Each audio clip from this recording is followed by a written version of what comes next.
Well, I'm no just really pressure or anything. thinking. All right, Yep. so I'm so scared. it's You're, okay. It's you're supposed on to be live weird. So television. saying, grab a Pepsi, grab a snack, and nestle in because this is going to be a lot of scenes dedicated to one person. Scenes may end up Why? being like 30 minutes, 2 hours. We don't fucking know. Let's hope it doesn't go 2 hours. Jesus Christ. But this is the one that I'm expecting to be the longest. So just settle in. Oh man. All right, Emmy, you good? You ready? I got my Twinkie. Yeah, I'm good. Okay. You got your twink? No, it's not what it looks like. Covers with him with a blanket. Oh, what are you talking about? There's no twinks in here. All right, so let's get ourselves into the scene. All right. Drax.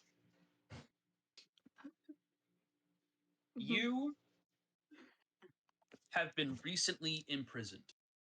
God, not again. For the first time. Oh, okay. This is the very first time you've been in prison. Okay, so we're doing a flashback, okay? We're going all the way back to your 1.5 birthday, where your brother betrayed you, and got you framed you for the murder of your father. So I'm not married. I am single. No, you are single, ready to mingle right now. Oh yeah. And you have been thrown into a prison.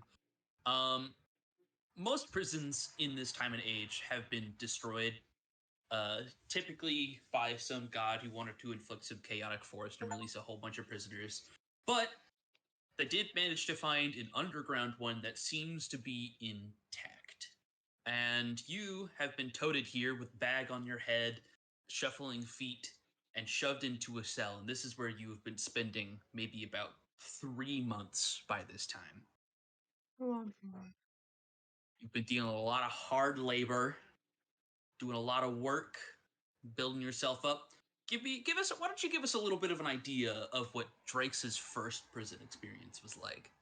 Me? I mean, what do you expect?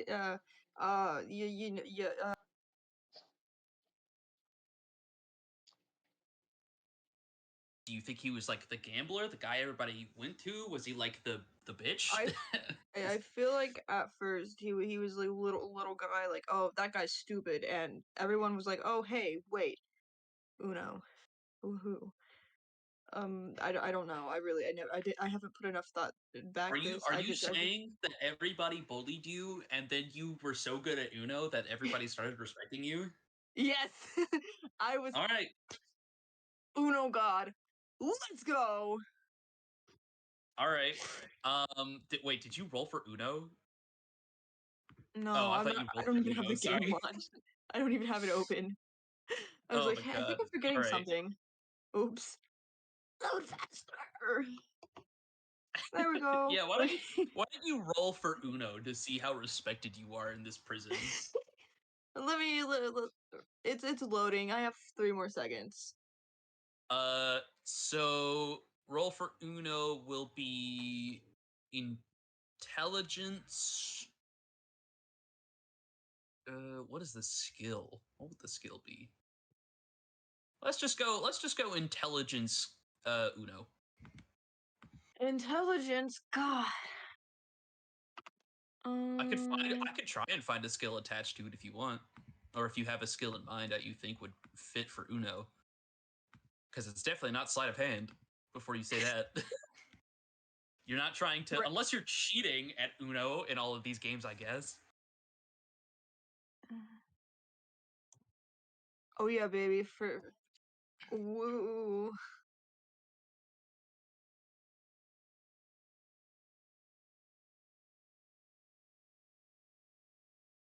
Not the one.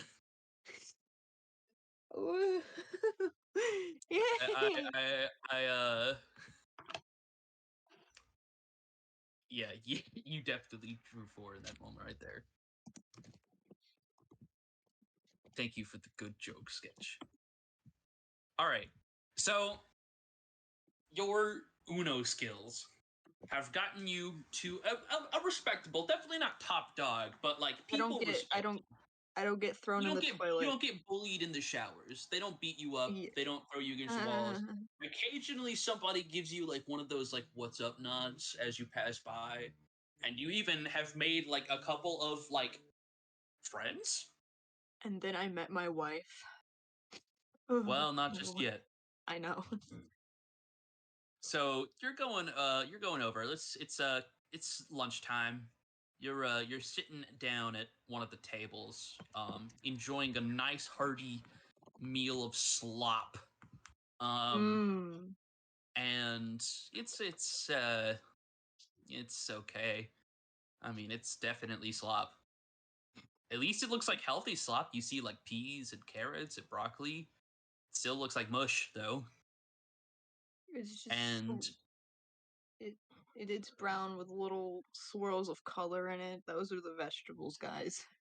You think you see like a loose tooth in it. You don't want to know how it got there. I'm gonna eat it anyway As because you're calcium. yummy, you gain 1% of the strength needed to level up your strength. Ooh. If you eat 99 more teeth, you'll get a level up in strength. Give me your teeth.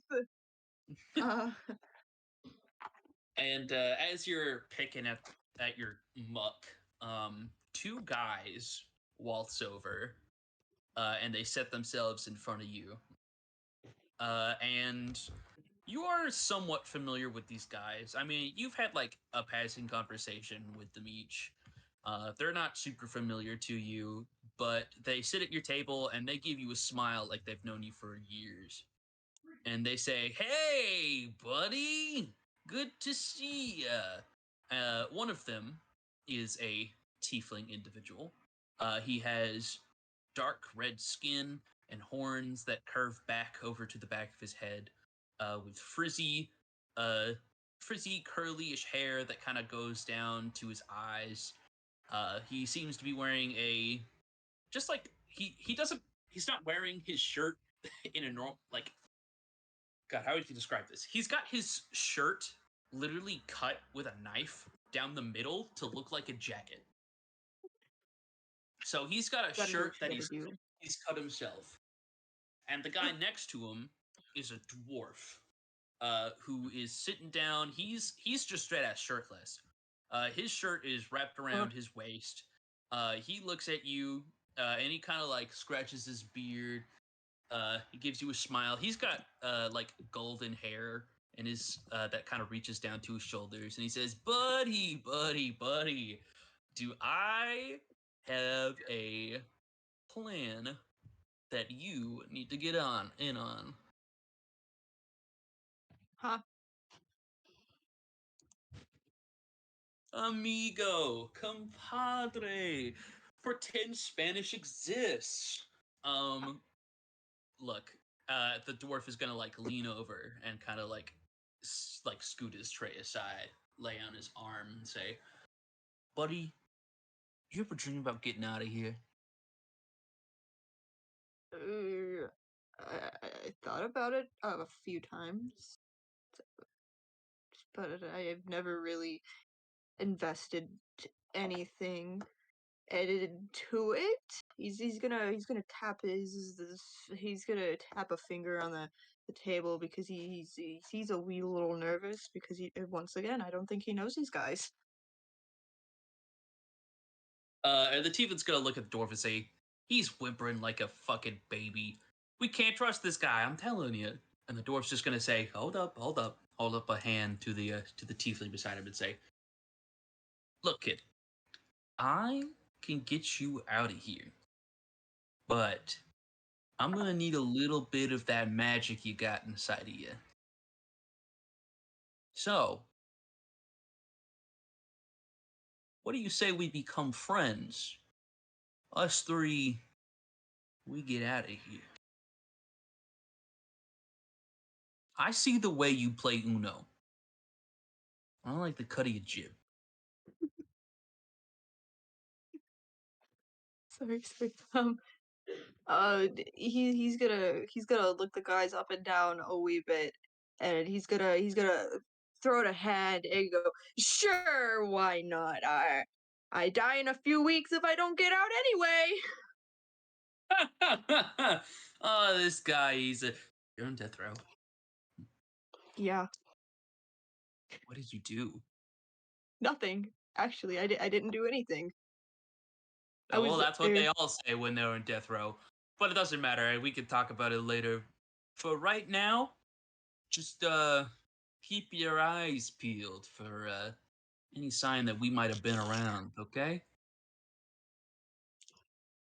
Yeah. Uh. Got it. Got it. The two get up and they kind of walk away. They leave their trays of food and they just waltz off, having a conversation with each other, leaving you to sulk on that for a little bit. Can I peer over the table to see if they have any teeth in their slop? I will roll. I will roll to see if they have teeth.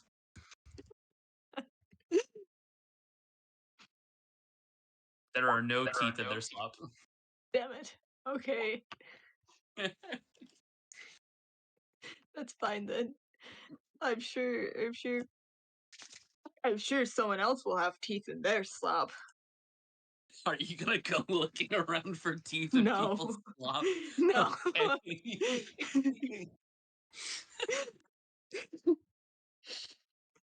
All right. So we're gonna cut a little bit of time, a little small fast forward to the night after next. 2 days later, Oh, you're it's been chilling in your 2 whole cell. days. It's been 2 whole days, and you haven't seen the guys in a while. Up until it's lights out. You're expecting it's just gonna be another night. Nothing interesting is gonna happen. Maybe the guys gave up on their plan. They got caught. Something you're not sure. And as you're like laying down in your bed and kind of just getting a chance to relax, you hear something clatter against the. Oh my god! You hear something clatter against the rings of your cell. You perk an ear up and then open an eye and turn to look and see a man with horns very similar to the man you saw at your table in a guard's outfit. He seems to drop a package outside your door and quickly wander off. Huh. That's weird. What who I didn't order anything. Let's go see what this is. Uh, You walk over to the package and slip it up, making sure to yoink it before anybody comes down the hall to check to make sure that you're not doing any nefarious deeds in the night. You open it as quietly as you can. Luckily, you've got sharp little talons attached to your finger that allow you to rip this sucker open pretty easily. And on the inside, you find a guard's uniform and a key. hmm. In between Hmm. the guard's uniform is a note, and it says, "Go for a midnight walk. Find something useful, but don't leave your bed empty in case they check on you." Hmm. Huh. How many pillows do I have? One. Do I have a friend in my cell with me? Oh wait, never mind. No, No, I don't. it is just you. In your cell, Gonna you've got one blanket, one mattress, one pillow, a bed frame, a toilet, a mirror, a sink, and like a small crouching wall so people don't see you poop. nice. All right. Hmm. Oh man. I think I'm gonna take that pillow and slip.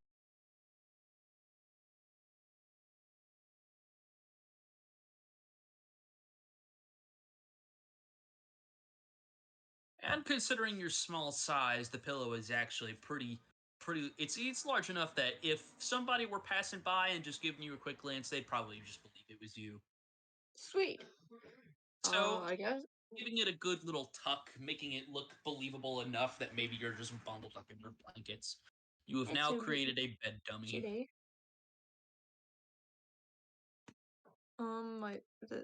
Wait, hold on, I spaced out. What did you say? You have a bed dummy. Oh, okay. So now I'm gonna.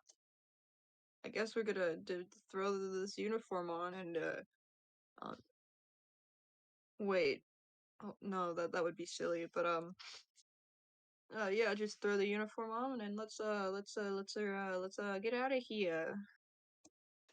Maybe. All right. You slip the uniform on. It's a little big. It Oh, just definitely was not very big. chosen to your side.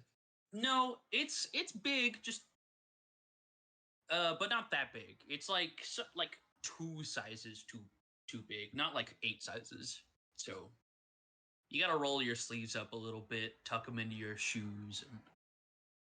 But aside from that, it's not too bad.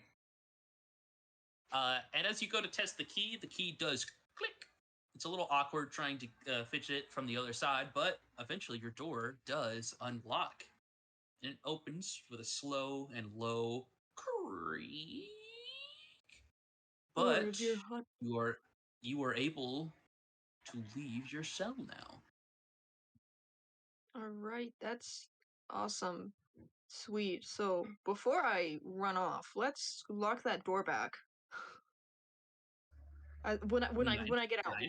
when I go out, yeah, I go out and I like lock the door back, so it's not like, hey, if he's sleeping in the bed and the door's unlocked, then he's not sleeping in that bed, you know? Fair enough. Now let's see. Do you have dark vision? I don't think so. All right. Well, Or then he might. outside, I am not seeing dark vision in your list. Okay, sounds about right. So, it is very dark out here. You see like the shine of lanterns down the hall towards where like the main station is set up. Um, but these like prisoner lining walls are all pitch black. All the lanterns have been turned out for the night. Most people have gone to sleep by this point. Some people are still causing a rowdy ruckus, shouting profanities at guards as they pass by and ignoring the shit out of people. Some people are up late playing games and are probably going to regret it in the morning. But the good vast majority are just trying to get some sleep. Okay. I think I'm going to go that way. No. Okay. So it's dark. I can't see. So yeah, I think I'm just gonna start walking forward until I run into something. All right. Which way do you want to head? Do you want to head straight from your cell? Do you want to head right towards where the guard station is, or do you want to head left to where you think eventually the cells end? Let's go. All right, we're gonna gamble some. Let's go to the guard station. All right. So you begin to pursue the lights in hopes of maybe finding a lantern to keep for yourself. And as you head over there, I'm gonna roll for how many people are nearby. I think that's a good idea. Hold on. What do I do? Don't I do stuff that's cool? All right. So you see 3 guards chilling out at a table, kind of nestled into the middle of these what are they called? I guess breezeways, where it's kind of like a divide between the 2 main wings of this prison, with you being on the east side and they're kind of like on like the wall that would lead to the bridge that leads to the east wing. And they're just kind of chilling out. There's like 2 lanterns on each side. They're kind of chilling out, playing cards, looking at each other like they're bored out of their minds. Yeah. but they don't see you just yet. Hot. So can I do a funny? Can I? I forgot I can do this. I was like, wait, I'm a pretty weird thing. You know, not there's not like more than one thing that looks like me. What if what if I alter self? Ooh, okay. What are you gonna alter yourself to look like? I don't know. I was like, hey, I should alter self because that would be smart. But now I don't know what to be. Let's give me a, I guess, investigation check. Uh, wait, go back. There's not like Help! there's I not like a remembered. recall memory check, so I guess investigation will work. Investigation. I suck at these. Apparently, I don't suck at these. You got a natural 20. Okay, so you remember a guard that you've seen him many times. You've gotten chances to get up real close and personal with him. This dwarven guard that you think, in fact, these clothes probably even fit. So you change your body shape and appearance and even smell. I don't even know if that's possible with that spell, but you smell exactly like this man now. And for all intents and purposes, you are now the dwarven guard, who will say his name is Gerald. Sorry. That just. Hey, smelling good, Gerald. Oh yeah, you bet.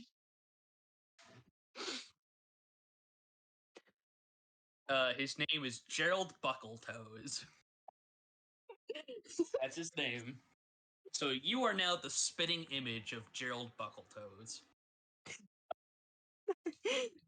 He's a pretty high-ranking guard too, from what you understand. So you've got like a pretty intimidating figure going about you. Most people will probably salute you when you pass by. You feel like you could probably tell people to fuck off, and they do it just because you said so. So you now feel confident and super fucking, I don't know. You feel good. You feel good about Cool. yourself. I'm so cool, guys. Look at me.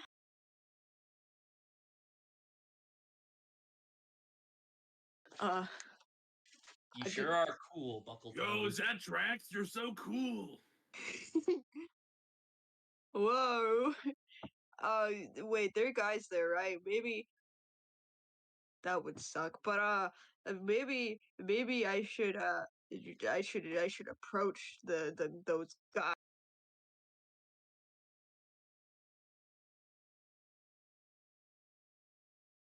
I'm thinking. I mean, if you'd like to, there's. I mean, you've got a pretty Maybe. good disguise on. So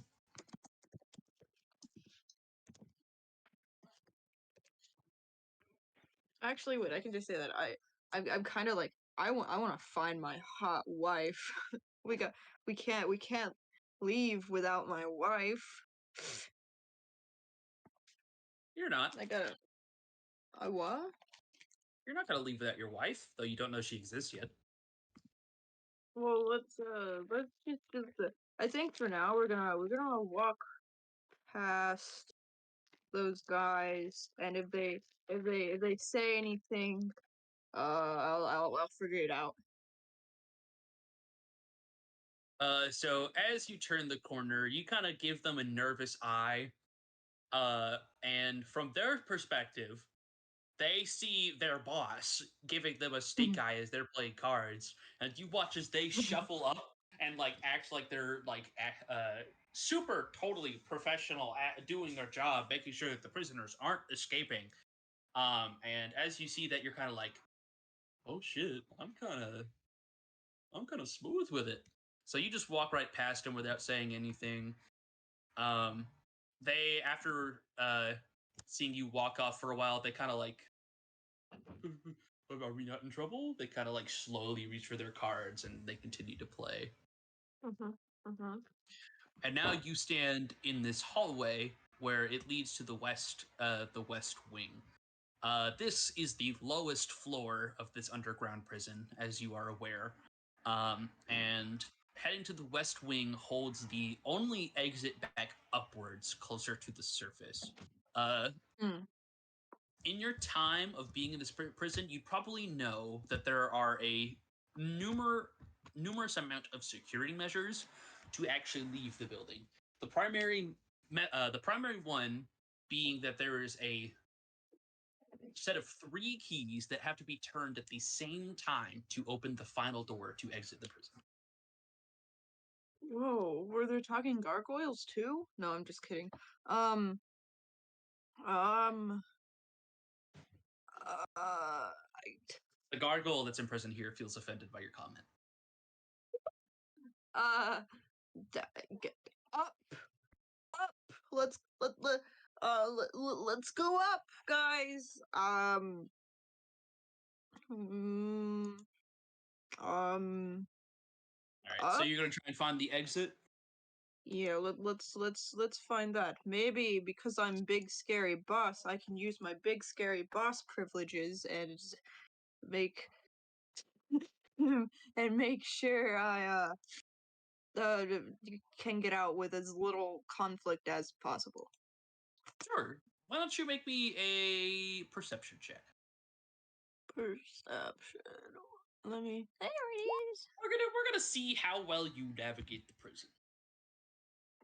All right, with a 13, you do pretty good. You I find don't get yourself lost. walking down hallways. At least not yet. Oh man. So you're walking it through. You're a little familiar with these halls, and even though it's dark, you find yourself acquainting yourself with where the stairs go, heading up towards the upper levels. You find yourself first and foremost in the cafeteria, the guards' quarters. Heading up another level, you find yourself in the courtyard, which is an underground, large mass area with like stone set watchtowers on each corner to make sure that nobody's killing each other. Oh man. And you go up another level and find yourself face to face with a large metal door. Oh.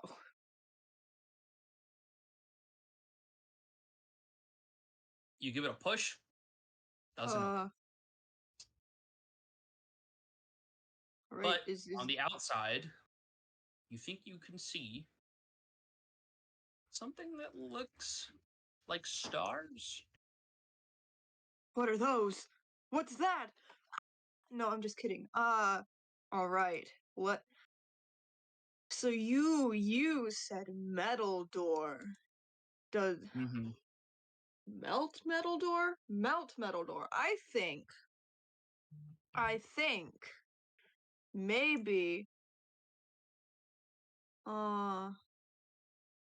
I want to do I I want I don't want to abandon my NPC friends. Oh man. Uh where are they? Where did they go? Well, if you remember the note, it did say just take a look around and find something interesting, then head back to bed. Oh yeah, I remember that. But I'm It so may not have said close. go back to bed initially, but it was the implied thing that they would have wanted you to do is find something interesting and bring it back. But if I melt this metal door now, then I won't be able to make that great escape. Plus, making great escapes with friends is a lot better. So I think I'm gonna let's snoop around like the guard station. Yeah. Sure, I think that sounds good. All right. Let's see if they have any cool stuff. Like my what? You waltz into the guard station, and I'm gonna make a roll.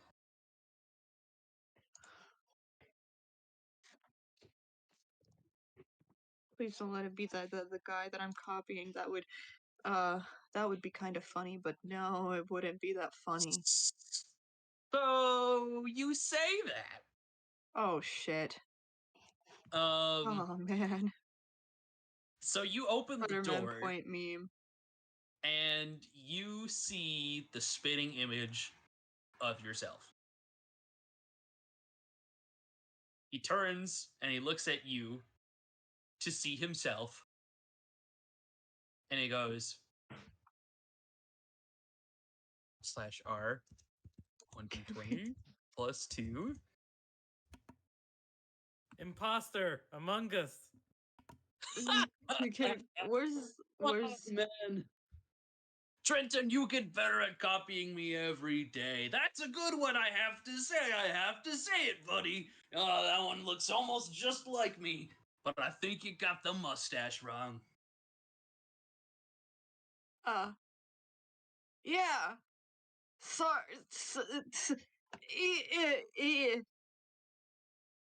Sorry, boss. I'll make sure I get it right next time. Yeah. But you scared the crap out of the others, too. Oh, that's so good. Oh. Anyways, I think I'm out for the night. I'll leave you in charge of the place. I'm real tired, so I guess I'll see you in the morning when your shift's over. Your thing, boss. Yeah. Ooh. And he's gonna toss you a key ring.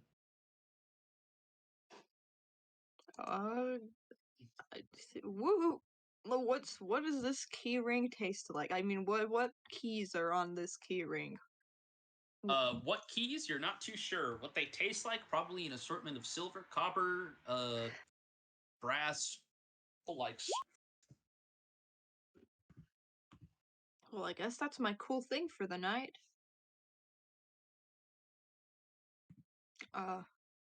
So maybe I think we're breaking out tonight, baby. I need to find those guys, and if they aren't there, then too bad. Well, no, I need those two guys. Where are those two guys? Let's go find those two guys.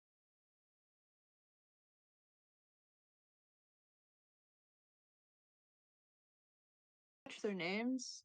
Nope. That's funny. All right. It's perception. So you remember the way to find your way basically to the exit. I mean, you've made this walk a few times, never to this point where you're actually at the door, but now going and trying to find anything beyond this trip that you're used to making, it's gonna get a bit hectic. And you find yourself wandering down halls looking like a lost kid in child, Walmart. holding your hand to the wall, occasionally finding a lantern that's lit that actually gives you sight as to where you're going. And as you're waddling and finding yourself in different places, finding people you don't even recognize in places you don't remember, you find yourself eventually waddling in front of a very large set of doors. And around them are two guards that stand at attention the moment they see you. And they say, "Sir, here to check on the prisoner before you leave?" Yes! I sure am. They nod and they step aside and let you walk forward. And as you begin to go up, you begin to fiddle through the key ring and try and find the key that fits into this door. Why don't you roll me a 1d12 for fun? A what? A 1d12. /R 1d12. All right. So you begin going through these keys. You put in the first one, you turn it, doesn't work. Take it out. Grab the next one, put it in, turn it, doesn't work. You take it out. Put the next one in, doesn't even turn, barely even fits. Take it out. Go on the next one. And the guards watch you as you do this with the keys, and they stare at you, and they go, "Sir, it's the blue one." And you look at them and go, "Ha, yeah, just oof." It's been a night, guys. So you grab the blue one and you put it in and you turn it, and the door unlocks with a satisfying click. And you open the door to see a big, dark room with a tower leading up into the sky. Through the very top of the tower, you see stars glistening through gates that create a sea of moonlight splashing in and filling a part of the room. And in the center is a single pedestal. On top of that pedestal is a pillow, a glass case, and a glowing purple orb. And the second you lay your eyes on it, an I fell overwhelming in love. feeling to steal it. I fell in love, guys. This is the moment Drax I fell in love.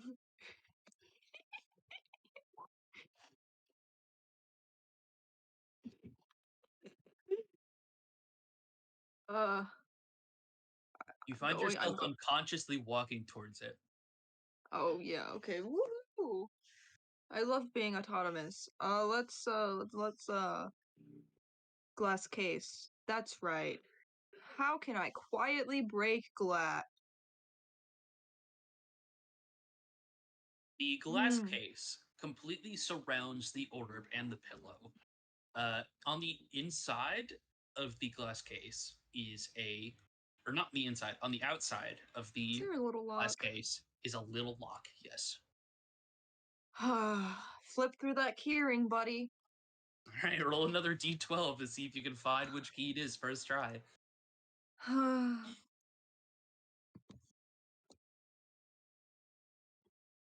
First try? It is not first try, but not nearly as long as the last time. You fiddle in with only 2 keys this time. The third one works, and it gives a satisfying click. The padlock slips right off, and now you have complete access to this orb. As you pull the glass slot open, and it opens, you see the beautiful image of a storm begin to cascade on the inside of this marble in front of you. You reach out your arms as if you've been waiting for this moment your entire life, and you caress a finger onto the orb. Make a wisdom saving throw. I hope I fail it. Oh yeah, baby! You fail it. So as you grab onto this orb, you feel your body shut. And now I'm married. You feel your body almost as if you are having a out-of-body experience, almost as if you are a ghost of yourself, watching yourself pick up the orb and hold it in your hands as a smile creeps along your face. You don't hear it, you don't detect it, you don't even know where it comes from. But there's a voice in your head that says, "Use me to blow everything to shit." What? I play made a loud sound. What did you say? Use me to blow everything to shit. Whatever you say, baby cakes. All right, so for the purpose of the scene, you now have unlimited access to the lightning bolt spell. Yay!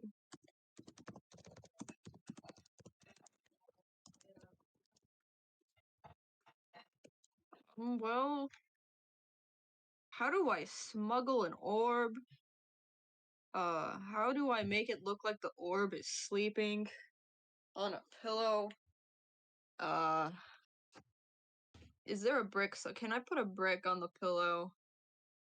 So I'm so confused. No, there's not a brick in the area. This place is pretty pristine, cleaned up nicely. They wanted this prisoner to feel very elegant in their column, their tower.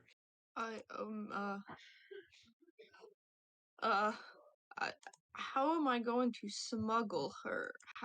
What am I back in my body? The fact that you didn't immediately start blowing everything up. And what? The orb seems upset by the fact that you didn't immediately start blowing everything up. Can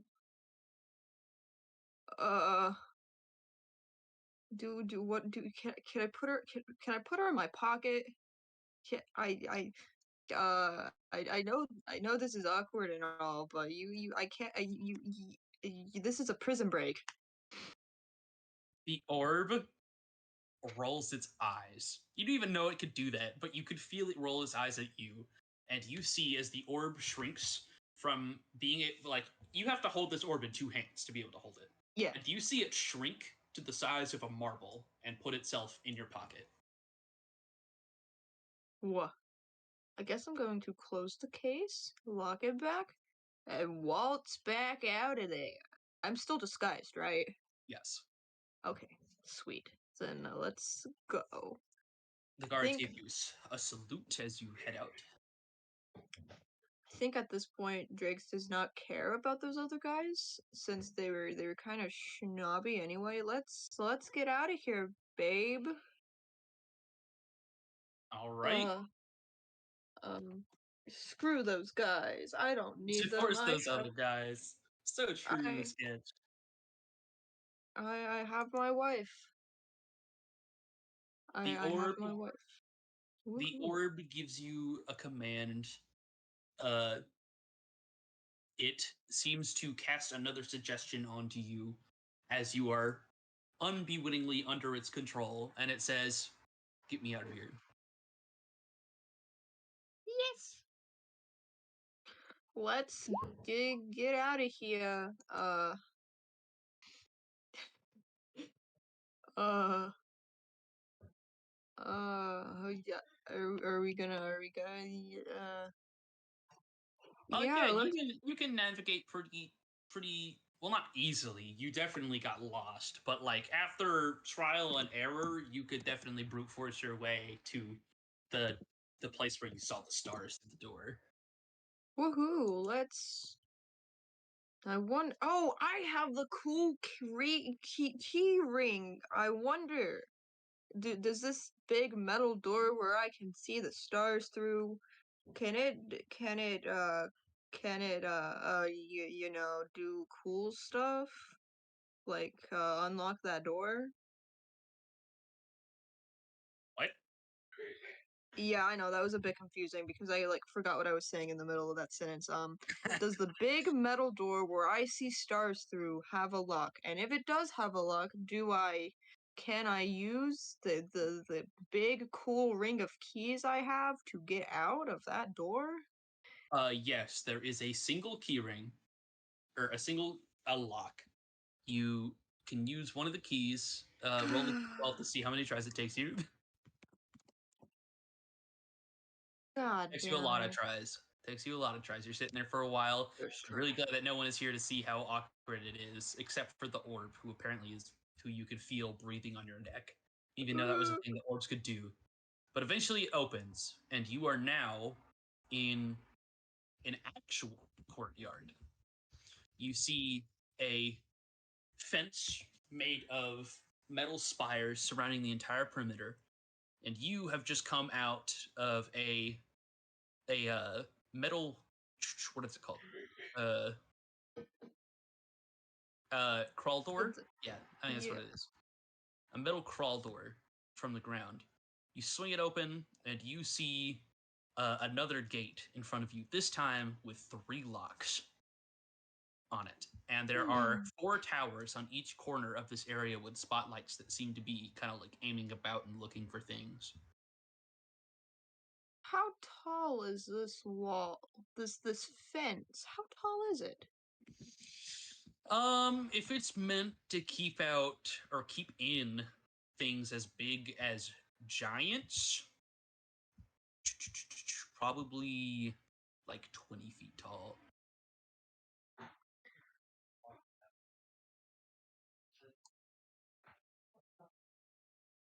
I can jump that. Are you serious? I can jump that. Let me see. I can run fast. If I run fast and I jump, I can jump that. I'm opening your sheet. I know you have big jump, but I didn't know your big jumps were that big. Hold on. Oh wait, that's long jump. I can't read. I'm illiterate. Matt. Wait. If Hold on. Wait, we might be. Hold on, because your high jump is still 15 feet. You might still be able to do this. I have claws, I can climb up 5 feet.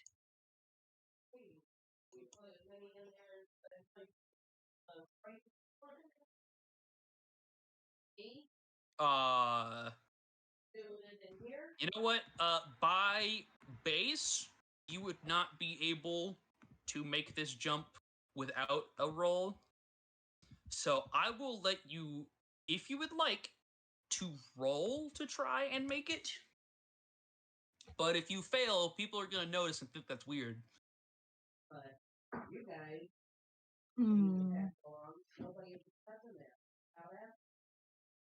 slipped. That's my excuse. If something happens, I slipped. I'm going to risk it and hope I don't get caught. All right. Let me see here. So you're gonna need a good running start, and you're gonna need to give it all you got. So,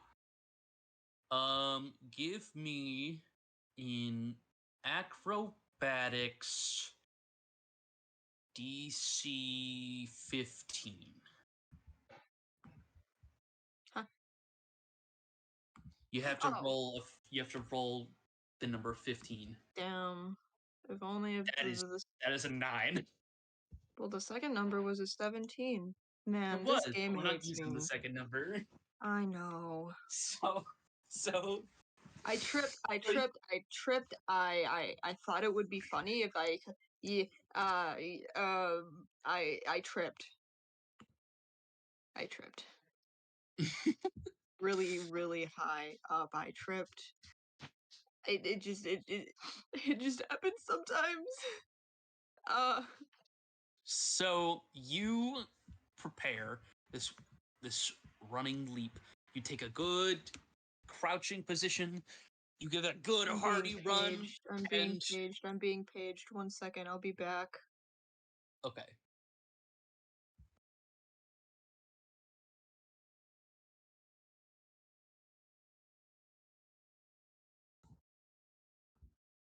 I know, right? Just fucking fell over Again, did you mid-running. see how bad that jump was? You have the double jump.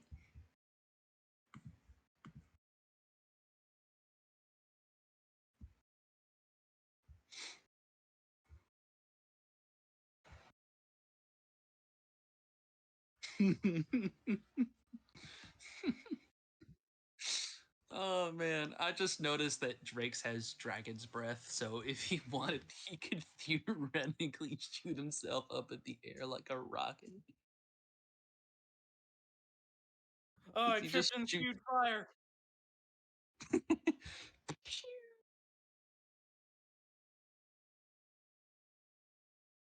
Well, I don't know how to casually suggest that to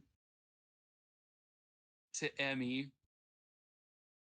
Are you sure you don't have anything else you can use?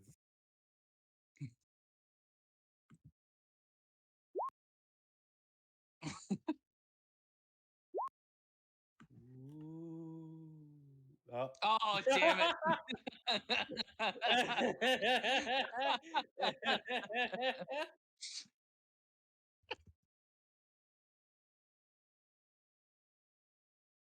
Well, the cat's out of the bag, guys.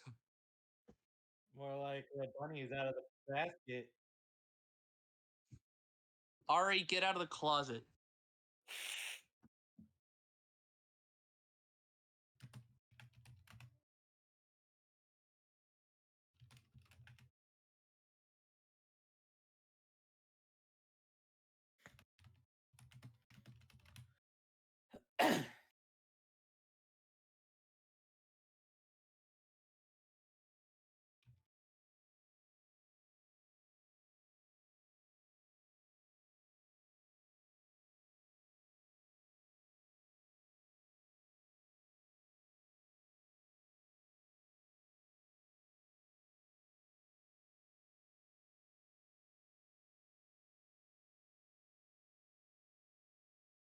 So true.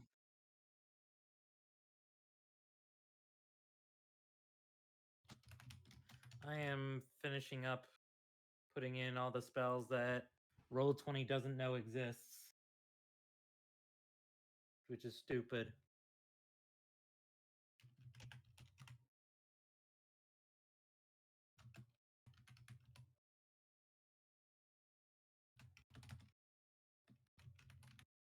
Oh, what was that bit about Drake's using fire breath to propel himself higher up into the air? Wow, you I can't. have How'd you come no up with idea that? what you're talking about. Wow, Huh. that was very cool that you came up Well, with I that. guess I just had such a cool and wild idea while ripping my room apart from my wallet. Uh, uh, maybe Drake's could go, oh man, I'm not gonna make it, and shoot some fire down behind him to see if it makes him go higher up into the air. I mean, it sounds like a really good idea. Oh, you know what? That is a really good idea, and I appreciate you using your creativity in this game. Why don't you make me an acrobatics check to see if you can maintain maintain a straight line while you shoot this cone of fire? A Did I do? 17. Did Wow, I do? that's pretty Whoa. good. All right, now let's reverse it up a little bit to give this scene its full colors. So you give yourself a quick little squat, you start running, and let's not forget that you still look like a fat ass dwarf right now. So you, even though you are tiny and itty bitty, and you like have like super big feet and you run super fast, Okay. you are a fat ass dwarf to everyone who is watching. So you run, Whoa, and he can then waddle really you fast. leap really hard, like harder than anyone's ever seen. Like there are magic spells that allow you to triple your jump height, and you beat that by a long shot. And it's still not enough. You are right there, right at the edge of the bars. You feel it. You're like holding your hands out. You're like, I can make it. I can make it. But then you begin to fall. And as your body begins to tumble forward, you're like, wait a minute, I'm a dragon. And then you throw up fire, and Yeah. like some kind of freak rocket, you throw yourself over the iron gates. Oh shit, I'm not muted. And into the distance like a beautiful comet. And as the guards see this, their lights turning to look at you, they just kind of hone in on you, and you feel like an angel falling from the heavens because you begin to fall after a while. Eventually, you do have to crash back down to earth after jumping 30 feet in the air. So you make a big tumble towards the ground. And as you do, you hear the alarms go off in the distance. And as they get quieter and quieter as you go further and further, you eventually smash down into a let's see what you smashed down into. I didn't even roll to see where this prison was. Oh boy. Can I, one moment, let me get my dog. Bork.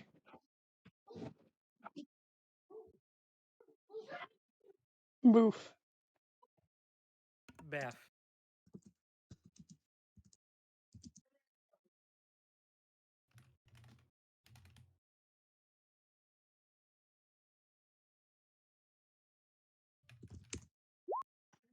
Oh, that's boring. You This is the definitely dawn have. rites. Yeah, you definitely have inspiration, so you should use it to reroll.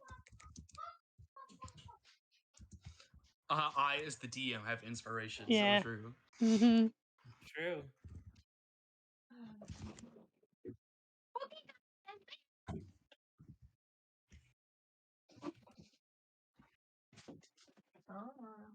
Man, I want to play more Four Souls. Get up there. Go, go, go, go, go, go, go. Scoot. No, that's my spot. No. Yeah, good doggy. My Yeah. spot. You can sit. I moved just for you. Sit.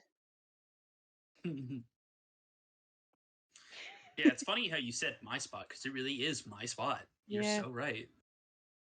I'll move that for you. Oh, there. Is Thank that better? you. Yes. There you go. Thank you. All right. We're all settled. Yes. I now have my seat. All right. So you begin to make this big tumble to the earth, and you just slam face first, creating a big dust of crater. Oh yeah, Slamming I and am a large skidding dwarf. getting like a good 3 feet before your body just flops to the ground, stopping. We would say you take damage in this moment, but you obviously survived, so we're not gonna worry about it. Woohoo! I lived. You lived. Can I become Drake's now? And you escaped the prison and lived happily ever after with your orb wife, except for the fact that you got arrested at least 2 more times. You went on a crazy adventure with robbing people. You attuned to your dragon lady, and you had a great time. We Now, had 6 at one orc point? bunny dragon kids. There was a huge wedding. Blah blah blah. You know. you stuck your orb. You stuck the orb. Up your.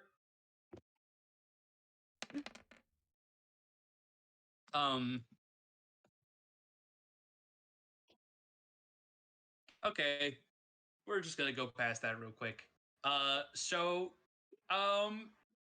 Yeah, you had a great big prison escape. Yippee! Confetti. Woohoo. Wait, I think I have How did a. you I think feel I. about your prison escape?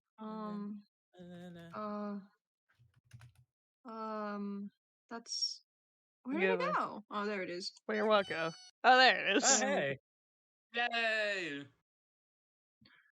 And now I'm. Where am I at? Let's say it's how old is Drake's? What? How old is Drake's? How old is he?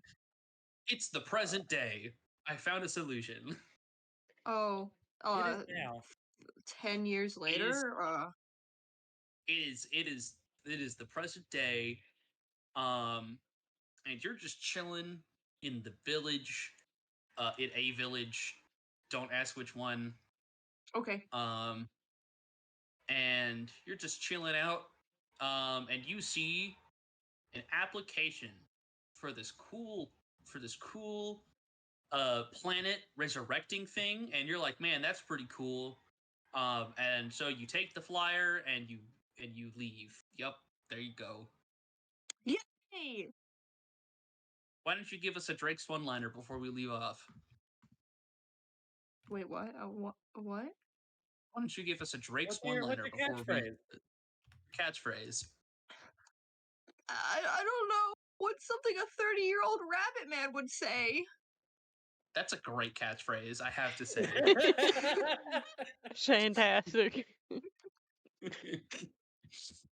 All right. I'm gonna go ahead and call it there.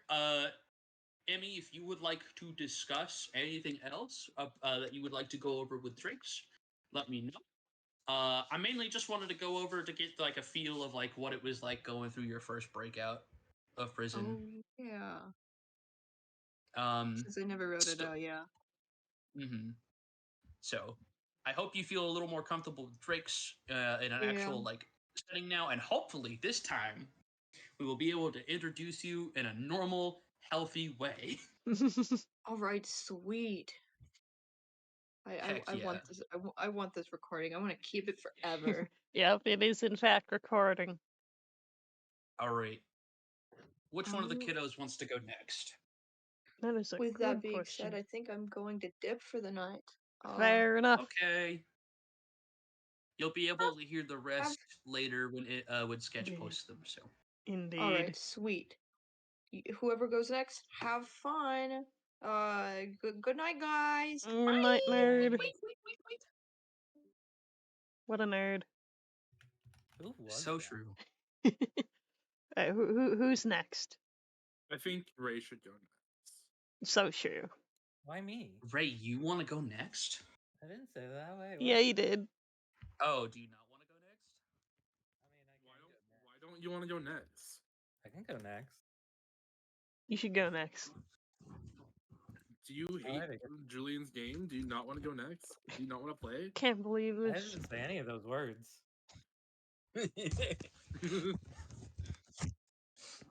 All right. Well, Ray, would you like to go next? Would you mind being next? I do not mind a bit. Well, let me Man, that's crazy what you just said. I unplugged my headphones at the exact moment that you said that, so I have no idea what you said. Could you please repeat yourself? No, you missed it. You'll have to get it in the recording. Yeah, All right, sorry. that's You're fine. gonna have to wait for the movie to come out. Yeah. That's so fair.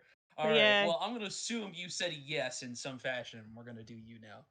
Cool. Wow, how dare you assume? But also, yeah. All right. Mhm. So, Auri.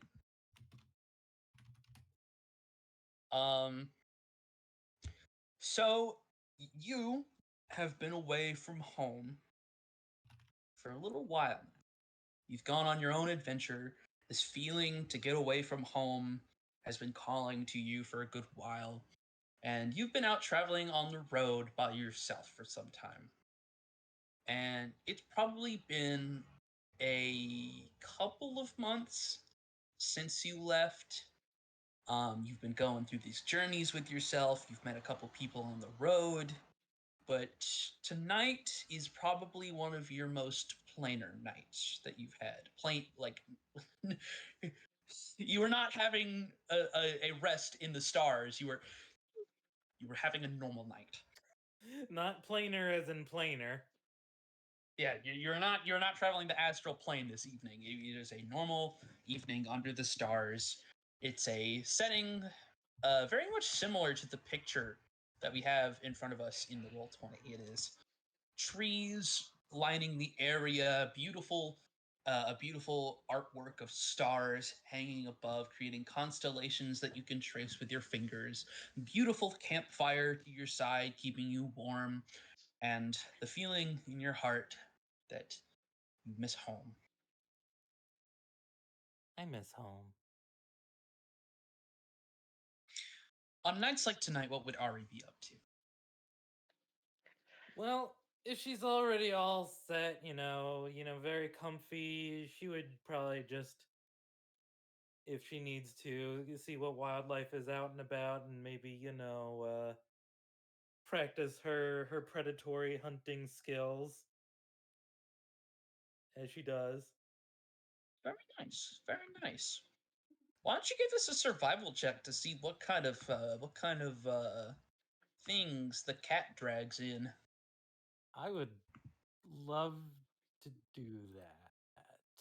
Give me 1 minute. You know what? I can fix the rest of this later. I got time.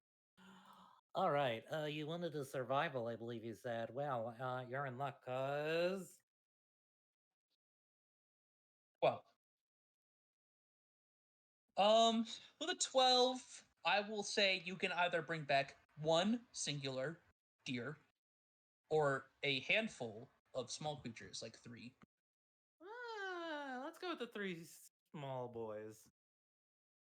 All right, you bring home 3 small boys.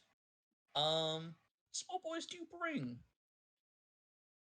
Let's see. Probably some sort of like rodent chill types, like maybe a raccoon. I think that counts as small. If I'm really unlucky, maybe some giant rat type creature, like some sort of rodent of that family. I think this one is some kind of bunny, but it has scales. It's weird. That is a little weird, but surely nothing important.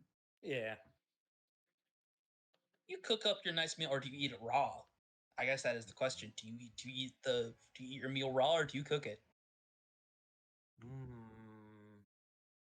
I'm gonna cook the raccoon and the rodent because those tend to be a bit more diseased. The weird bunny That's thing. fair. I want to taste that one. All natural. Roll for cooking, obviously. I'll do it. Sure, why not? Let's see if you make a elegant meal or if you make roadkill. What am I rolling? Cooking utensils if you have the proficiency. Otherwise, make me a survival. Add the cooking tools proficiency if you have it, but I don't think you do. Do not. 22. You've been on the road long enough to know what seasonings go on what things, and it would be fucking crazy otherwise to just put something on a stick and roast it and call it food. So you make a very nice meal for yourself. You've got it cut up into nice pieces, you've added some greenery to give it a nice mix of flavors, and ultimately you have a pretty nice meal. Yay! If you could gain temporary hit points in this moment, you could. Hooray! You would, but you don't. Fuck. So instead, you are happy with a full meal in your belly, Nom nom. a good sated feeling in your heart. You're getting a little sleepy at this point. I mean, it's a little late. It's like 10 p.m. It's like bedtime for adventurers like you. It's almost nap time. Oh man, that's crazy. Yawn and stretch. Perhaps I What's your should. sleeping situation like? How you sleeping? How's the weather? Let me get a little roll to determine the weather. Partly cloudy. Okay, not bad. In that case, Auri, if Auri can't see the stars, she'll just find some nice tree to clamber up nearby and nestle herself in, Very nice. embracing her wild side. Enjoying a nice tree nap. Hmm. Very nice. All right.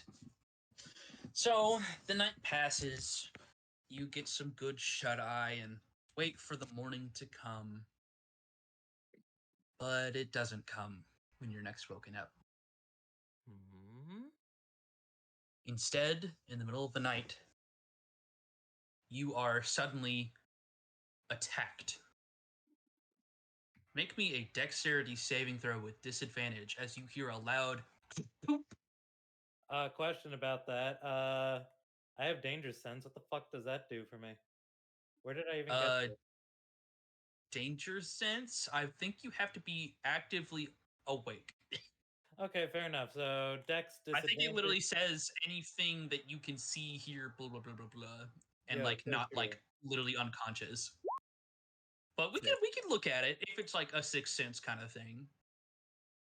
Oh, I'm okay with rolling the disadvantage because there's a 6 anyway. Yeah. I mean, if you want to post it so that we can see it to know for later use. It literally, it is the most useless thing I've ever read. Like, what is that? Danger sense? Advantage on dex saves against effects you can see. That's very useful because any dex save against spells is Oh an no, I'm not advantage. saying that the effect is. I mean, the description is useless. That's all the description says. Wait, really? That's all danger sense says? Except for the fuck is this? I added that myself. Well, I didn't think it added the fuck is this. The fuck is this? But that's all it says on DM Vault. Maybe it says more on the actual like page, but I don't Oh feel yeah, like I have something here that's a lot better. At second Okay, cool. level, you have an uncanny sense of when things nearby aren't as they should be, giving you an edge when you should dodge away from danger. Gain advantage on saving throw effects that you can see, such as traps and spells. To gain this benefit, you can't be blinded, deafened, or incapacitated. Okay. And I will send that to you so that you can have it. Oh, it's from Barbarian. Duh. I feel like you would qualify as incapacitated for this one. Yeah, Sleepy is incapacitated. So, as you are chilling like a villain in this tree, you are suddenly wrapped up in a net and you fall to the ground and splay out onto the floor. And in this moment of stunned, like, shaky, like, waking up, like, what the fuck is going on? Your eyes turn to see an elf. She stands tall above you. She has golden skin that seems to be beautifully tanned, a long mane of strawberry blonde hair, a nice chest piece of leather that folds over with red tapestries running over her shirt and through her pants. And as she stands over you, she holds a gun to your face. That's so wacky. Who are you? What do you want with me? Let me out. I don't think you're in a position to ask questions.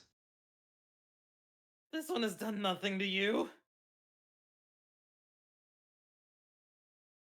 Yes, but it will do everything to everyone else if I don't do this now.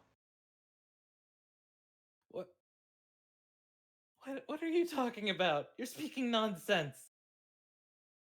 Shut up. And she is going to pull the trigger. And you, for only a brief second, catch a brief glimmer of the light that shines off the edge of the barrel. It doesn't take long before there's a searing pain in your forehead. And it hurts like all hell, but in an instant, the pain ends. And you're dead. Roll credits. Roll credits. In the abyss of blackness that comes when someone first dies, you expect to see some sort of light at the end of the tunnel, or maybe some burning heat from the hells that you've deserved to earn. Or maybe some Asgardian level, a holy place where warriors go and thrive and live to serve endless glorious battles forever. But none of those feelings come. But something else does come. You feel dread, fear, unlike anything else that you've ever felt. And as it overcomes you, your eyes open. You see the woman now 2 steps back from where she was originally, her gun pointed slightly down from where she was. And your body begins to stand up. Not that you willed it to, but it does so on its own. And you watch yourself get up, stand up, taller than you remember being. Standing over this woman, growing larger, darker in shape. And the dread that had overcome you before begins to wash away.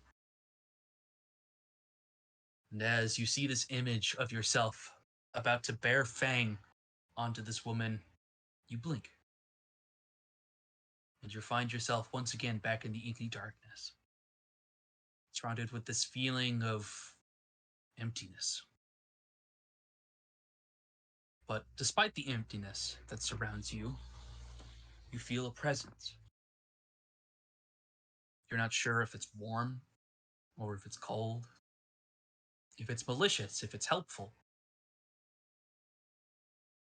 But you know you don't like it. It feels hollow, like 1,000 empty lies or 1,000,000 broken promises. And you can feel it speak to you. And it says, awaken.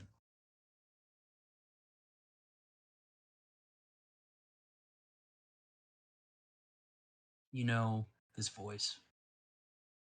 You've seen it or heard it or maybe faced it 1,000 times. Maybe before this point you've had hundreds of close calls where this monster who wasn't yourself came out and fought in your stead. Maybe you've held it back all this time. But now there is no running from where it is. You've died, and it is walking in your body for you. And it is demanding to speak to you. There's no more running from what's inside of you any longer.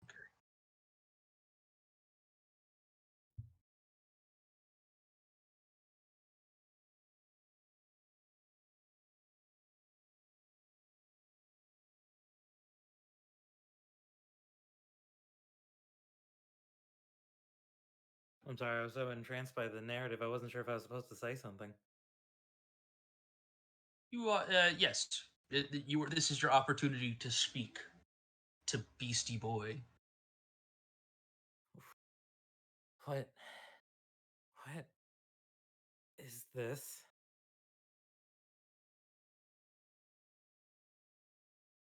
It is hard to describe, but this is the state that I have forced you to be. The state between life and death. Oh, no voice You, changer. from this point... What's up? I said, oh, no voice changer this time. I mean, I could get the voice changer if you want. We are recording. You need to go all out. Oh my god, you're so right. Oh my god, you are so true Yeah, in this moment. This is going right in the cringe compilation I'm recording.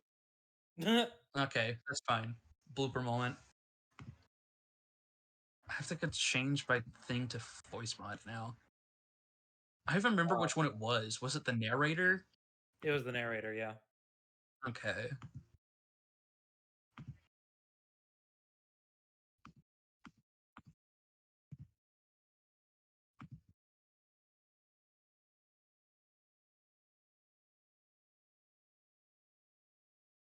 Okay, it is activated, but I have not turned the voice changer on. Can you still hear me? Yes. Okay, I'm gonna turn on the voice changer. Easy for It needs a bit of adjustment, but I could hear you. Try saying something. Okay, I'm gonna try to make the volume a bit in the help. Is that working? You are more audible now. You might sound like you have gum God. in the back of your mouth every now and You then. sound like an AI YouTube short. Yes, it is an AI voice. It's an AI voice, yeah. It also keeps gargling. Vanity Hinge, yeah. I could make one that's not an AI really quick. Could you? Yes, give me just 1 sec.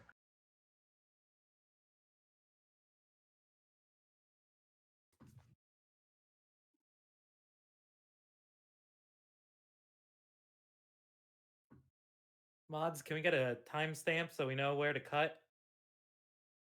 What the fuck are you on about? We're recording. You're smelly. Oh. I can't be smelly. I have work.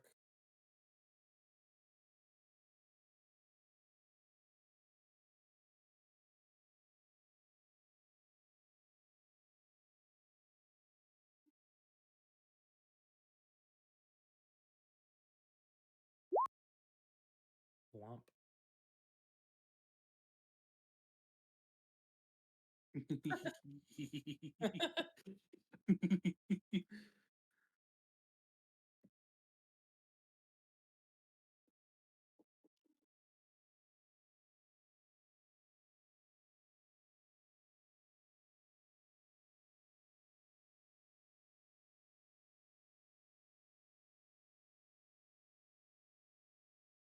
Wonderful weather we're having again. It's weather outside is Mm. frightful, but the fire is way too hot. It's almost summer. Get out of here. Yeah. Christmas is still banned. Christmas is banned until further notice. Mm-hmm. All right, I have a voice. It's not as good as the narrator voice, but it's creepy and it works. And it'll gargle less than the narrator. It'll gargle less than the narrator. I wish I could do the narrator voice options without the AI. Yeah. So bad. Yeah, I really wish that was a thing. Because the narrator voice itself is so good. Yeah. But it's when the AI AIs itself. Yep. Mm-hmm. Mm-hmm. So Anyone instead, worried about we're using... AI taking over? Don't. AI is pretty far from that right now. Mm-hmm. All right. So let's get back into it. Lettuce. Your first question was, what is this? So. Oh shit, that counts. This is a state between life and death. It is an in-between of sorts. I can hold you here for as long as you wish to be here, but ultimately it is up to you if you want to return. But no, I died. You did. And in unfair circumstances. But you are too valuable to let die. What does that mean? It means you aren't allowed to die. Says who? Says me.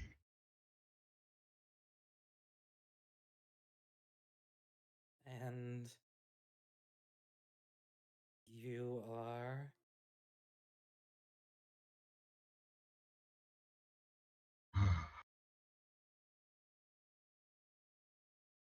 I was hoping to bypass the basic explanation. I figured you'd know by this point.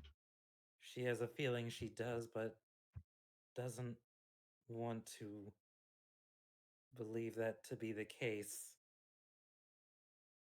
It's me plus L plus ratio.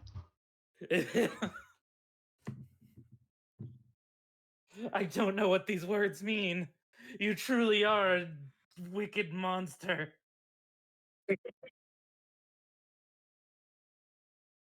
Yes, I always suspected. All the king of beasts. I could not understand you that time. You all me. The king.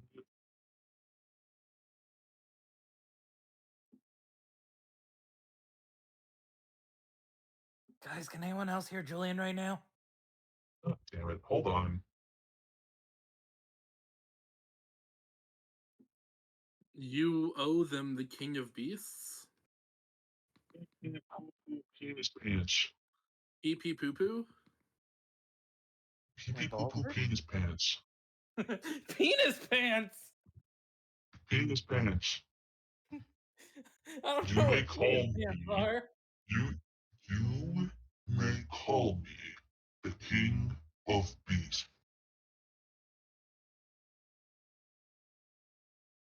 You're the king?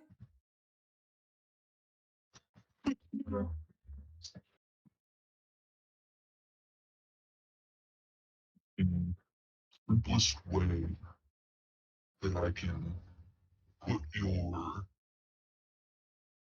understanding of me in a way that you might understand. I recall that you call me the unseen king. It is not a title I would have chosen for myself, but it will do. So then tell me, are you the one Who murdered her entire clan? No. That was not me.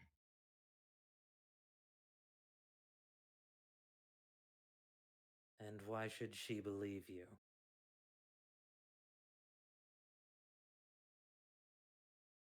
You don't have to. I'm not here to convince you.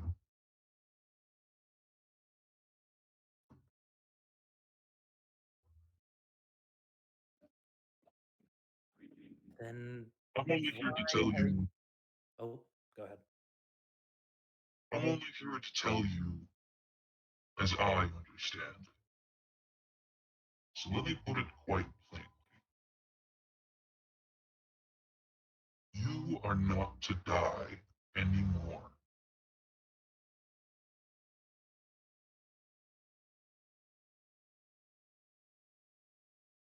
Not that this one was planning on it, but why not?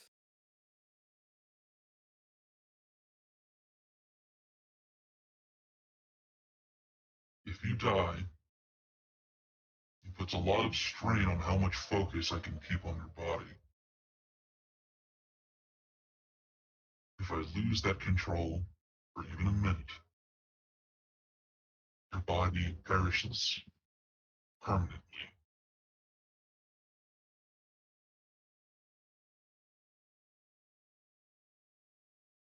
Well, then, why are you in my body?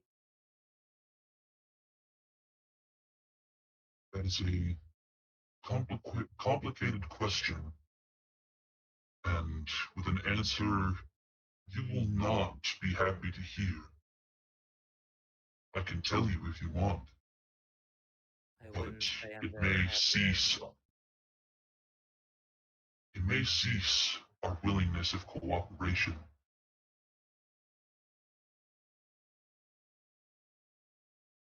And personally, I would prefer it if you were still alive. So would she. Then perhaps I'll tell you at a later date.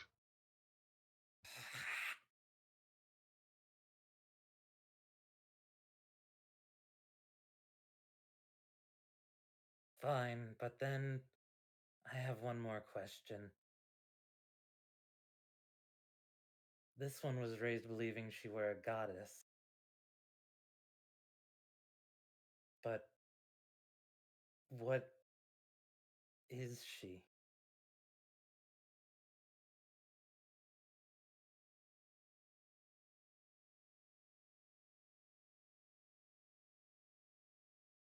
Mhm.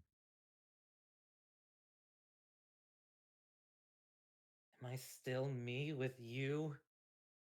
Doing whatever you're doing?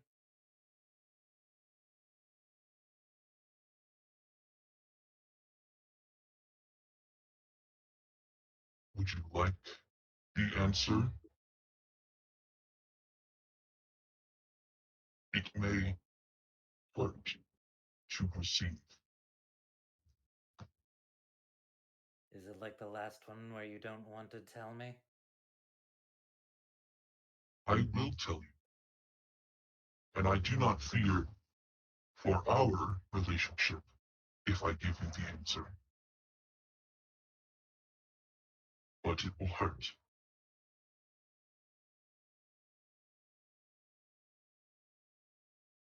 Then she has one more question before that. Why do you need me to cooperate at all?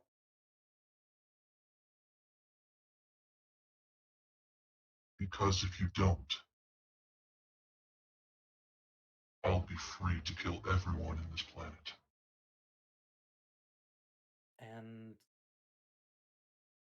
you do not want this?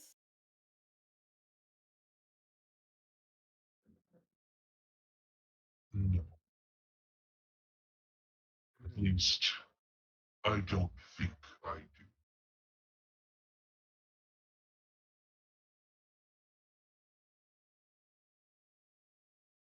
She growls a little bit. I say because my mic did not pick up my growl.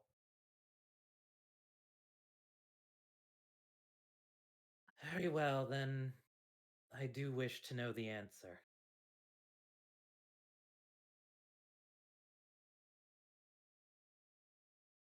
The answer for what you were born to be. You were born to be a sacrifice. And with that, you snap back to reality. Oh, there goes gravity. Oh, there goes gravity. And in a moment, you find yourself in a completely different location from what you remember. You remember a campfire. voice You remember Turn off the voice changer. You find yourself in a completely different location from where you remember. You see the campfire from where it once was, now completely snuffed out, sent launching with ashes splayed out and about, trees destroyed with giant claw marks that couldn't possibly be made by anything that has been in the area. You see arcane blasts that have fried the area, and most notably, the thing that calls to your attention the most is the two fingers set to your forehead from the lady who just shot you. And as you take a stumble back and you fall over to the ground, the lady takes a big sigh, goes, oh, okay, all right. We're not doing that again. Nope. That is a big no. Oh, all right. And she kind of like turns around and begins to walk around the area, kind of like examining the damages of everything. And by the way, you are fully capable of moving and talking at this moment. Okay. You. What did you do?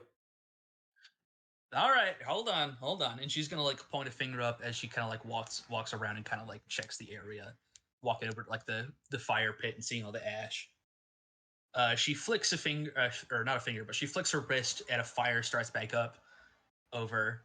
And you could tell you're a druid. You would know that this spell is Create Bonfire. It's a very common spell used, especially in the Wildfire Druid. If you are still that, you may not be, but No, but I have Druidcraft, which can make campfires as well. So, very, very familiar spell.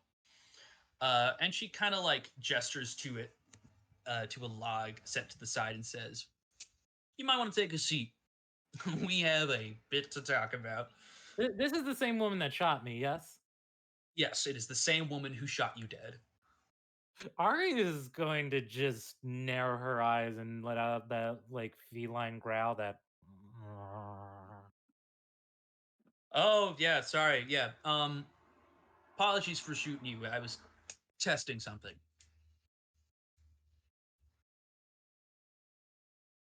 And to test this thing, killing her was the only option. Yeah. You're alive now, aren't you? This one is being very... what's the word?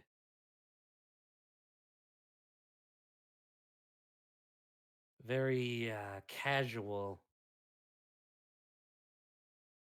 Look, I don't have all the time in the world. Do you want an explanation or not? Auri will begrudgingly sit. Good. All right. So, firstly, I'm going to introduce myself. Nice to meet you. My name's Lilith. We had a little ground to cover, so I figured if you know my name, we can go ahead and skip over the basics, the pleasantries. I already know your name is Auri. You don't even need to explain that. And I know about the thing inside of you. We need to talk about that. Go on. So, right there at the end, I'm sure you remember the part where, like, you like white screened and kind of fell over. That was me sealing it up a little bit. I thought I was gonna just scroll over, kick its ass, and move on. Maybe bring you back, and the thing would be gone, and it would be a problem anymore. Turns out, and man, when I say turns out, you do not understand the level of complications there are with this thing. It is ridiculously overly complicated. That thing is not just in you. Like, usually they like cower out in your brain, they kind of just hide away. No, that thing is in your soul. I don't even know how you manage that.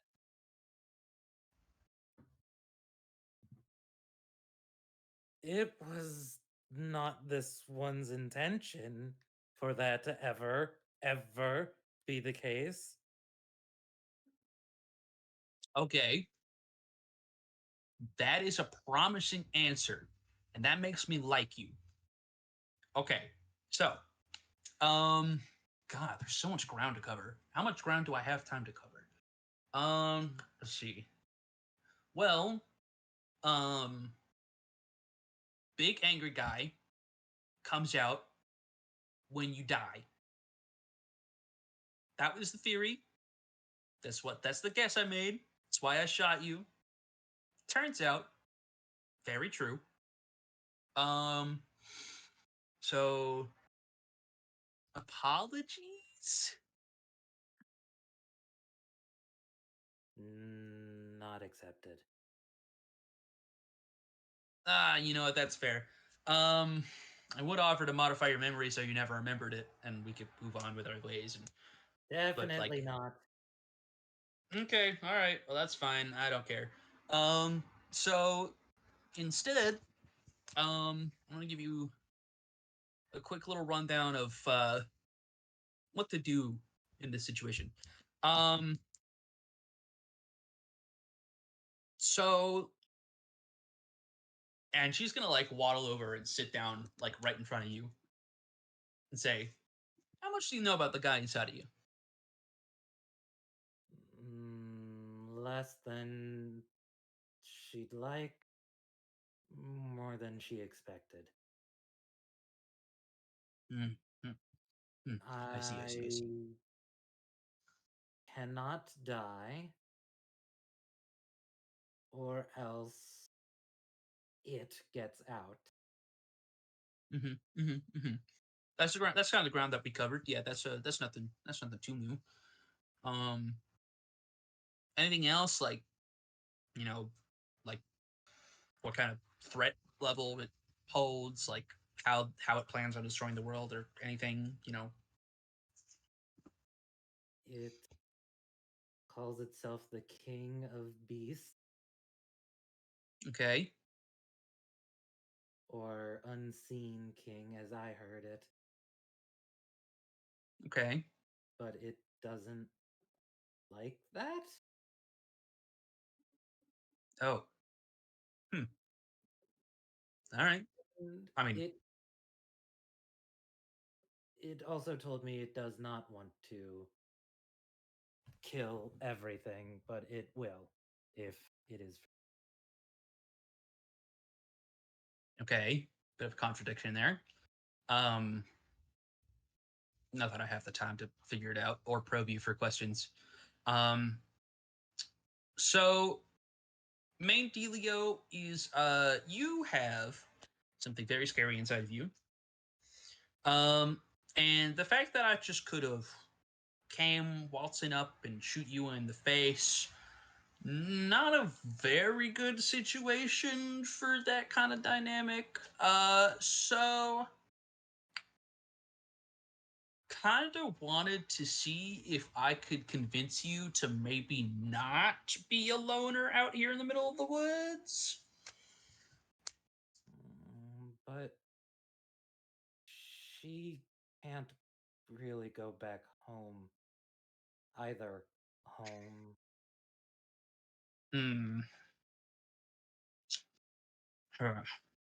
Can't go home. Imagine if I can't take you with me. People would freak out. Whew. Tell you what. I'll think of something. Oh, you know what? I think I have an idea. And she kind of like goes to her side and pulls out her backpack off her back and begins to rummage through. And in an instant, like you expect her to, like when she's rummaging her hand through there, you expect her to be rummaging through a whole bunch of stuff, but almost immediately she comes out with a very neatly folded paper that's not crumpled in the slightest, and she hands it to you, and she says, "Here, take a look at this. They're desperate for hires. They need people really badly. It seems like in your skill set, because you set up this nice little camp and almost beat the shit out of me. So I'm gonna say you might be a right choice." Okay. Opens paper. What is on the paper?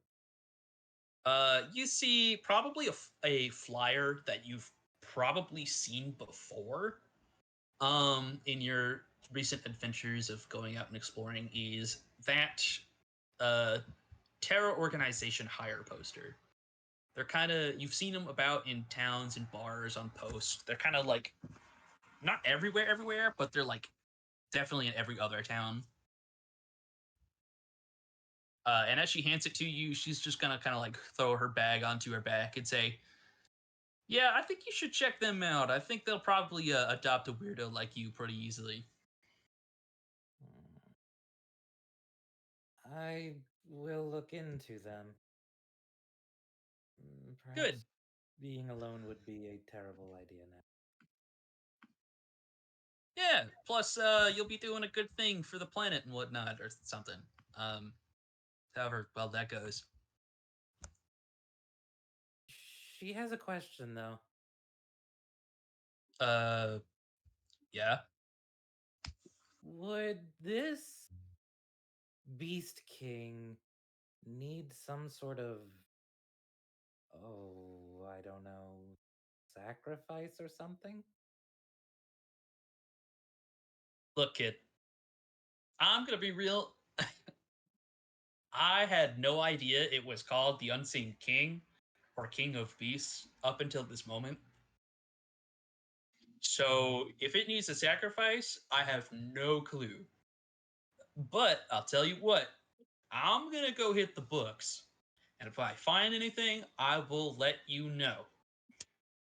And in exchange, this one shall look into this terror organization. Haha, now that is a deal I like. All right. Well, I feel like I owe you one. So, why don't I? And she kind of goes back through her bag and searches for something. Understatement.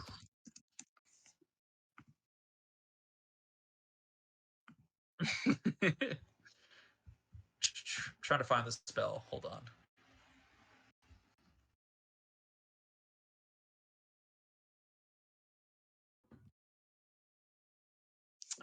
God, what is the name of the spell?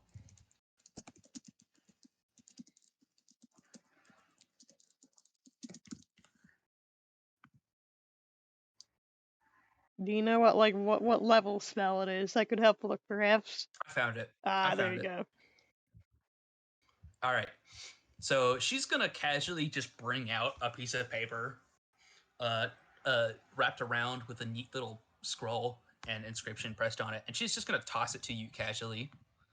And she's gonna say, "That's for you. Enjoy it. Use it tonight. Use it tomorrow. I don't care." In the meantime, I'm gonna head home and maybe find another world-ending thing to shoot in the brain. Is this your job? Yeah. That also sounds like something I would want to do right now, but Terra Organization first. Yes, we will discuss the later discussions of your hire, most importantly, because I am not hiring. Kind of like a solo operation right now. But I mean, maybe if you work it out a little bit, come in contact with world-ending source, and maybe figure out how to use it to kill other world-ending sources. That maybe we could work something out as like a partnership. But in the meantime, I'm tired because I've been planning your assassination for like the past 6 hours. So, deuces. And she's gonna make a portal up here behind her with a wave of a hand and begin to like walk backwards through it.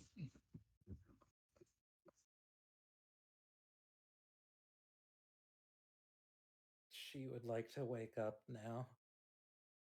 Oh wait. She is awake. Unfortunately, this is awake. Boo. What is this spell I have acquired? You have acquired a scroll of magnificent mansion. Ooh. Oh. Okay. Basically, for 24 hours, you get a whole magical mansion where you get anything you want on the inside. That is very cool. Mm-hmm. And with that, your solo session is done. Yay, that one was a lot shorter. Yippee! Which makes sense. Auri is very established as is. Mm-hmm. Mm-hmm. Mm-hmm. Mm-hmm. Mm-hmm. All right. With Auri complete, we have a couple more folk left. Yes, we do. Who would like to be numero 3? All right. Is it time for Rehd? All right. All right. Oh, Asha, boy. let's go. Hold on. I'm just realizing I forgot to draw his ass. Oh no, how dare you? What's wrong with you? Oh man. Can't believe this. But yeah, fish. Oh man. All right. So Yeah, he's a fish. yep. You'll have to forgive me for this one. This one's a bit sillier. You're fine. That's why I waited for the middle. Yeah. So, Rehd, you are in the middle of your great quest to head upstream. And that quest to head upstream has led you on a measly little detour to make some cash and maybe find a carriage, because you got a long road to travel ahead of you.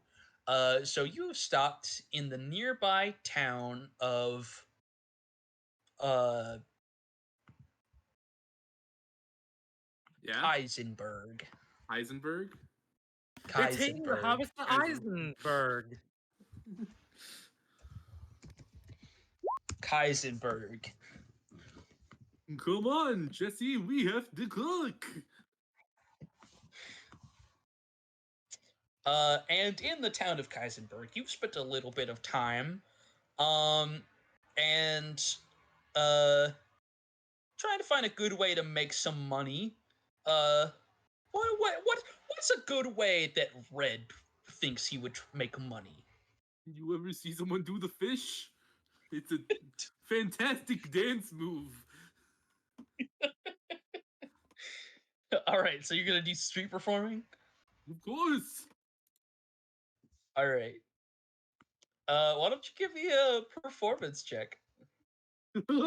Anytime.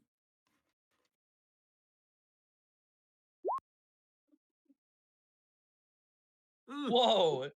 It is the most ones. above average fish they've ever seen. You ever see a fish do the robot? Boop beep boop and all that. I'd say for your street performance, you probably work up a total of 2 gold. Can you believe that they're upping the bus prices again? This is ridiculous.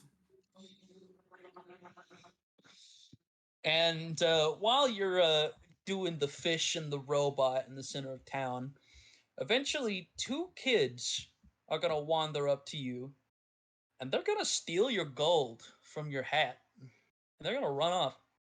Hey, where'd you take that from? I don't even have a hat. I don't wear them. They don't fit on my fin. Ah, So yeah, darn they it. begin running through the streets. Oh, let me chase after them. All right. Begin to run after those rambunctious kiddos. I'm gonna do something for you just to see if it works. Yes, that's exactly what I wanted.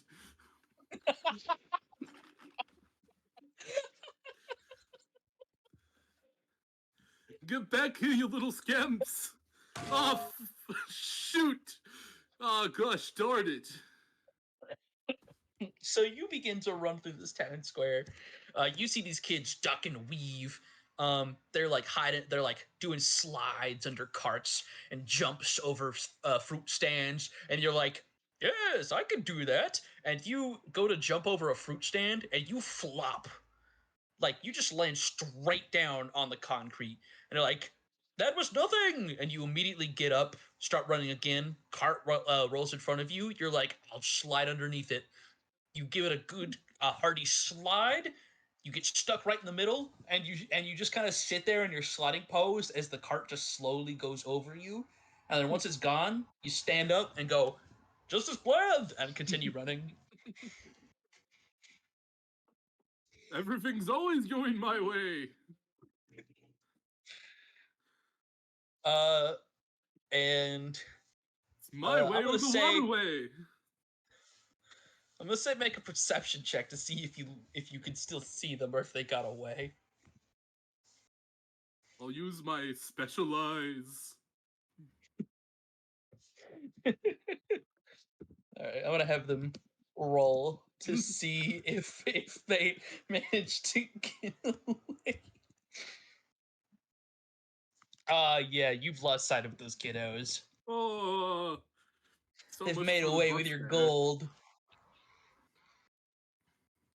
So much for the bus fare. And now you'll never see the bus. That's okay. It's what the upstream intended. And now I must return to my travels on foot.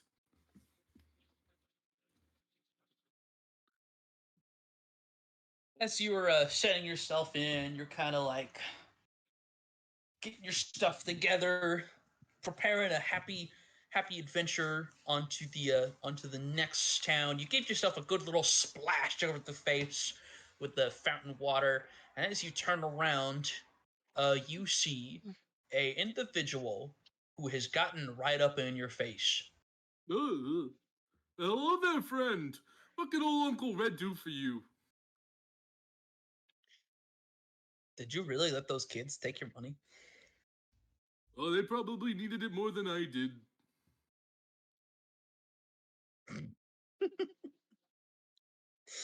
It's all right. Hey, man. You need money to get out of this town, right? Maybe a little.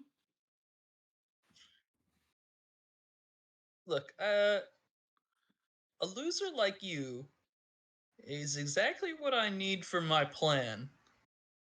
All right, so look, I got this idea, right? If you're interested in making some money, come find me. And he's gonna like slide you a little card. Ooh. And very well designed. Assuming you Thank you. I got it designed by a guy who I used to do business with, and I've been using it ever since. Even though that guy, I don't talk to him anymore. He's like, big leagues now. But I still got his card design. Sucks for him. Well, even though you don't talk anymore, it's nice to see that you're still supporting his art career. None of the money goes to him. That's concerning. Anyway, he just kind of walks off. What does the card say? It says, if you want to make some dough, meet me at the tavern. Oh, so it's some sort of cooking job. I'm sure that'll go well.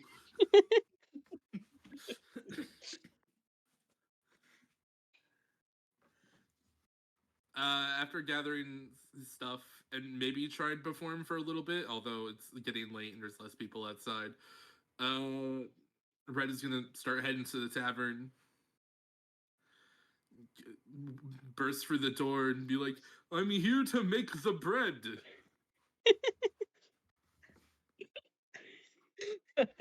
You know what? I'm gonna roll a 1d100 for that. 100, please. I'm manifesting it.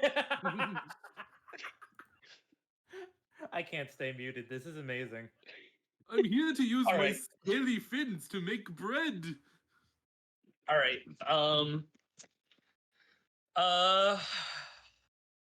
Highs, lows, or mids? Mids. Mids. Okay. What is that, like 33 to 66? Yeah. Wacky. Okay. So with that, walking in and saying, "I'm here to make the bread," you see the guy in the corner who had called you here, like eye you. But then the bartender from behind the bar goes, "Finally, you're here, bread maker! I've been looking all over for you." And the guy at the table's gonna go, "No, he's not your bread maker." Red's gonna go straight towards the bash. The kitchen. Oh no. And the What? guy, Ever. the shady guy, is just gonna like sit down in his chair and go, "Oh fuck, I've got to get out of here." And you quickly head back into the kitchen. You see a all right kitchen. It's an all right kitchen. There's a lot of stuff to make ale. A little bit of a bakery aisle. Some ovens, some greens, some spices. You head back and you're like, "All right, time to get to work." And the barkeeper comes in. It's a very tall, orcish man in an apron and a cooking hat. And he goes in. He's like, "Oh, thank God you're here. I've been needing this bread for so long. Nobody in town has bread. Please tell me you can make bread." Of course I can make bread, my friend. Just leave it to old Uncle Red. "Okay, please. I need like 20 loaves." That's no problem at all. Can Okay. I roll to see if I know how to make bread? Yeah. Give me a cooking utensils plus survival. So 0 plus survival. Yes. Of You don't even course have you don't have a fucking clue. Well, first we gotta make the dough. Unless you already have some prepared. No, but I do have all the stuff for it. I got yeast, I got wheat, I got all of it. Oh, I know what those are. Of course, because I'm the bread maker. Yeah, you sure do. You sure do. All Make a right. deception.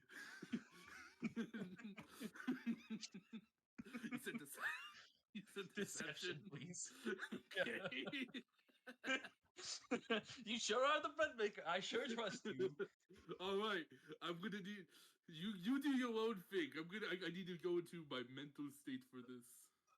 Okay, I'm gonna go watch the bar because we got a lot of people that come in here at night. And there's like a Right. lot of people that are really hoping for this bread because Yeah, they really need the bread. Don't worry, I got for a you, long time. Uncle Red, professional bread maker here. I just don't want to stress you out because you know No, it's very don't worry. I've never bread. been stressed out in my life. My family comes from a family of bread makers. We got this recipe down pat.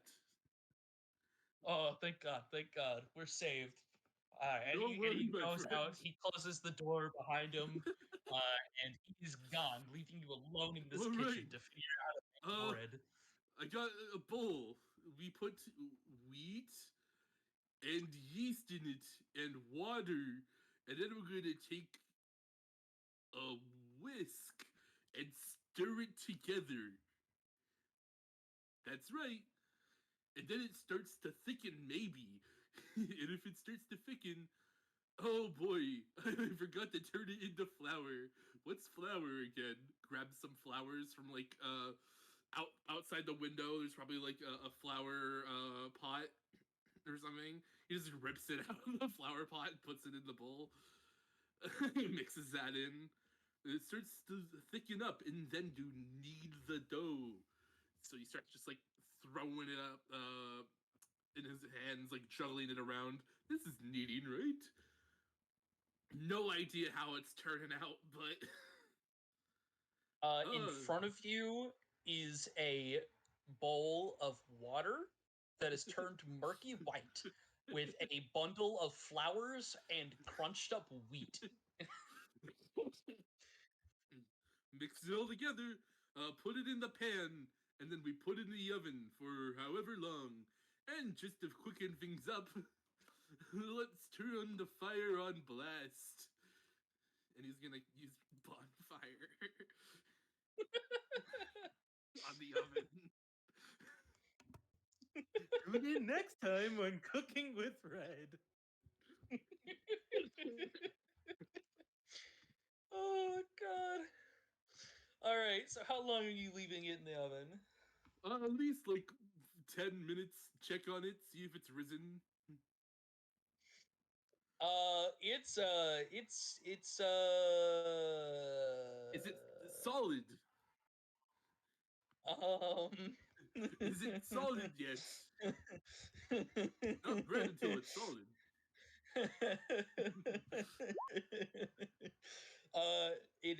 It is boiling, which is not a thing that bread does.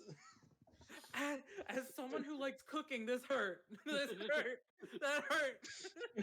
Why is that the worst part? A little concerning.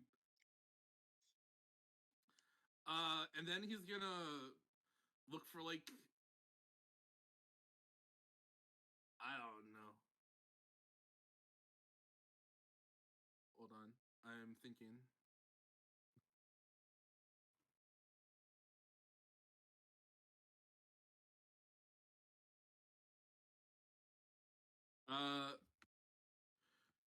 He's gonna grab something that clearly isn't bread from the rest of the kitchen. Something like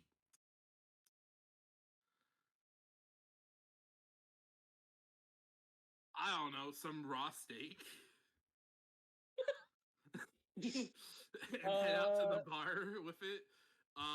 He just like he dumped flour all over it, so it's like white. Yeah, there's a ton of steak in Awesome. in the freezer. Yeah, he's gonna like So cut you it grab up a steak, you cover it in it, flour. He cuts into the slices. Very nice. All right. And before he walks out, he's gonna use prestidigitation and flavor it to taste like bread.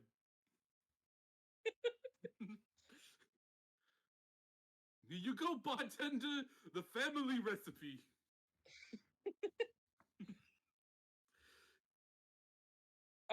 Well, don't mind if I do. All right. He's gonna like grab a piece of the bread and he's going to investigate it.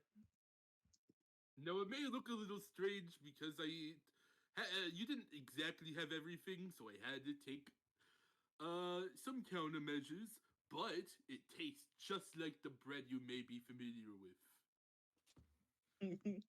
So he rolled a 4 for his investigation. So he just looks at it and goes, "Oh," and then he just pops that sucker in his mouth. And prestidigitation is not a very strong spell, so it just kind of like it like tastes like bread. There's a bit of a strangeness to it where it's like juicy, and that's definitely not how bread is. And it's kind of like slowing down and chewing, and he stops. He chews some more,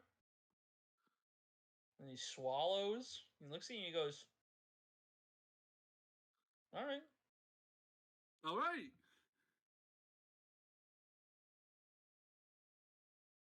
Why is it wet? I'm a fish. You know what? Deception check.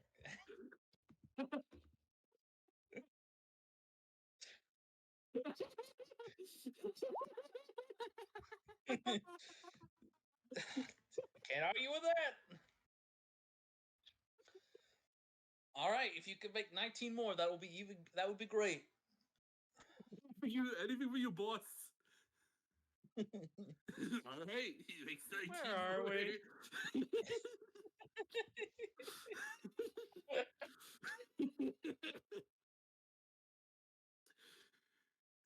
So Just working for the night. So you make 19 more of these This is so meat stupid. breads. Make me a deception check at disadvantage to see if you could convince them that you really are making. The 12.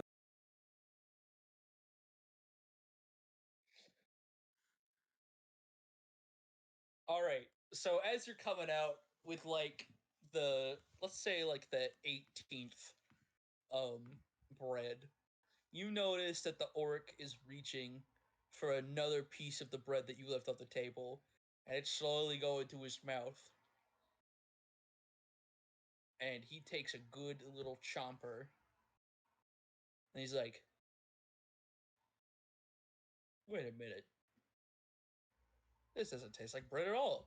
And he like looks down at it, and he eyes it, and he sees the bright pinkness of a literally raw steak that has been left in the freezer, and he goes, uh, and he like drops the steak to the ground, and he turns and looks at you, and he says, what have you been feeding me?" Buddy, I think you might have had too much. I think it might be time for you to settle down for the night. And he like Can't puts a handle your hand- alcohol, huh? and he puts a hand on one of the breads that you've brought out and wipes away the flour to reveal another pink steak. And he goes, "These are just steak."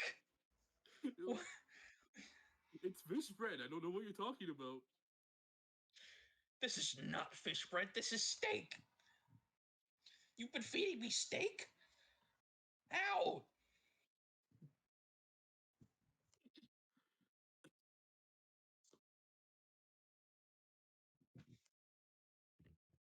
Buddy, friend, pal.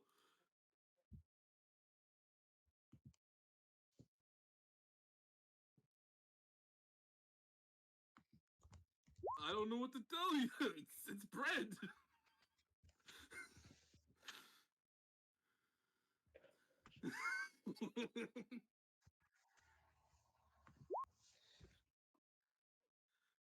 I'm sorry that you're disrespecting my culture, friend. From where I come from, this is bread. Oh boy. It's a family recipe. Make a deception at disadvantage. Any time of the day. What the fuck is going on? The power of mid. Oh, this is not mid. Oh. Okay, alright, look. I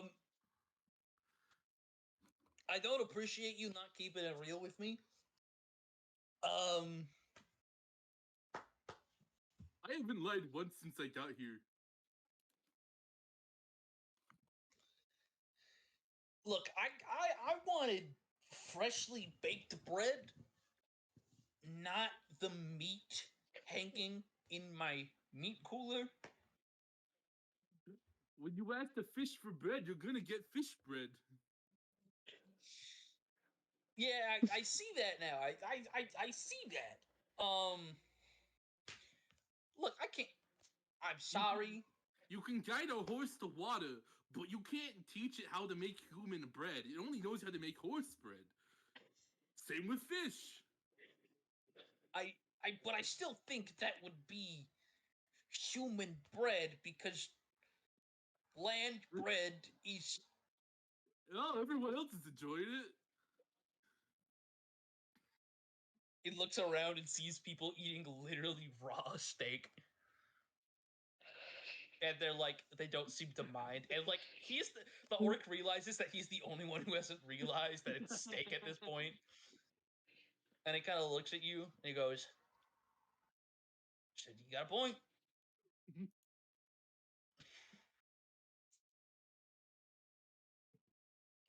All right. What did I tell you? Family recipe never goes wrong. All right. Tell you what, I did make some sales from the bread, from the fish bread. So it's not what I asked for, but I'll still pay you for your time. So how about Getting paid for this? All right. Yeah. You didn't think you were getting paid? I was just told to come make dough.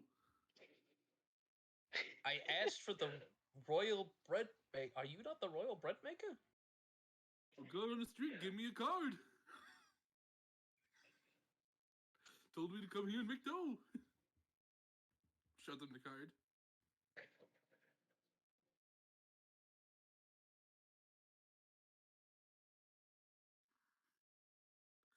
We'll take my payment in cash, please. Thor kind of looks over the card, and he kind of just like looks at you, looks back at the card. He says, I guess, thank the Lord for that guy. Yeah, got me a royal bread maker.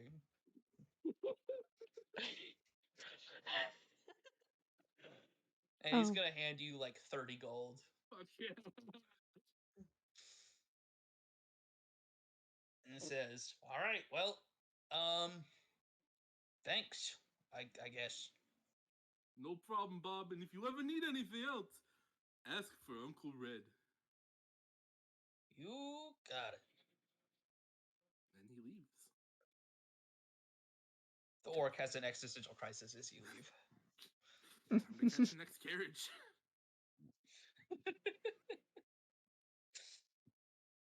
I don't even know where to go from that. I had this whole thing prepared where I was gonna set you down this adventure where you fucking like fraudulently become the monster of this town for like a few days. Somebody kills you, quote unquote, and then you guys have this like huge pot of fraud money that you get from these people for faking being a monster. And that was where I thought this session was gonna go. Sorry, I gave you the canon ending. You did give me the canon ending. I can't believe Red's story is just literally over now. Yeah. Gotta roll off a new character. Yeah, for real. What do you know about that? Waka waka.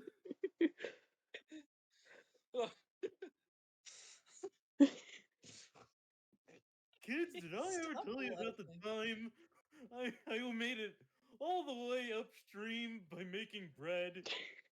Fish bread, to be exact. Can I keep a loaf of fish bread for myself? Yeah, sure. Fuck yeah. Key item acquired. It's gonna go bad so fast. Yeah, I was about to say, that's gonna go bad after like 2 days. Alright, time to catch a cat. Oh, it's the middle of the night. Oh, damn it. Steps outside, and literally everyone's gone to bed. Ah, shit. Hey, David! Oh, he locked me out. Well, oh, that's rude. I just made him all fun to play. Time to sleep in the fountain. This is the best. Takes off vestment, curls up in the fountain, falls asleep during sleep, swims around the fountain like a fish. It's not a very deep fountain, so he's just kind of flopping there shallowly. Yep.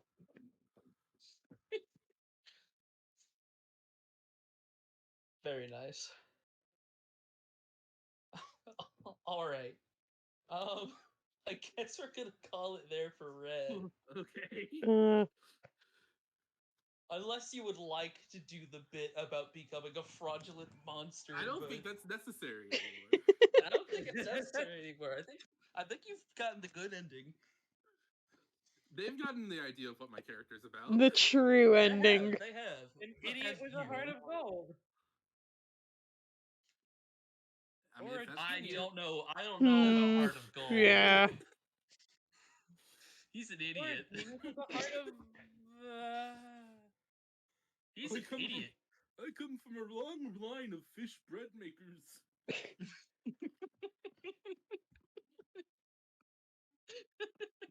Mhm. Oh god. Oh. I've never heard of fish bread before. Like, how are you Alright. supposed to emotionally recover from this?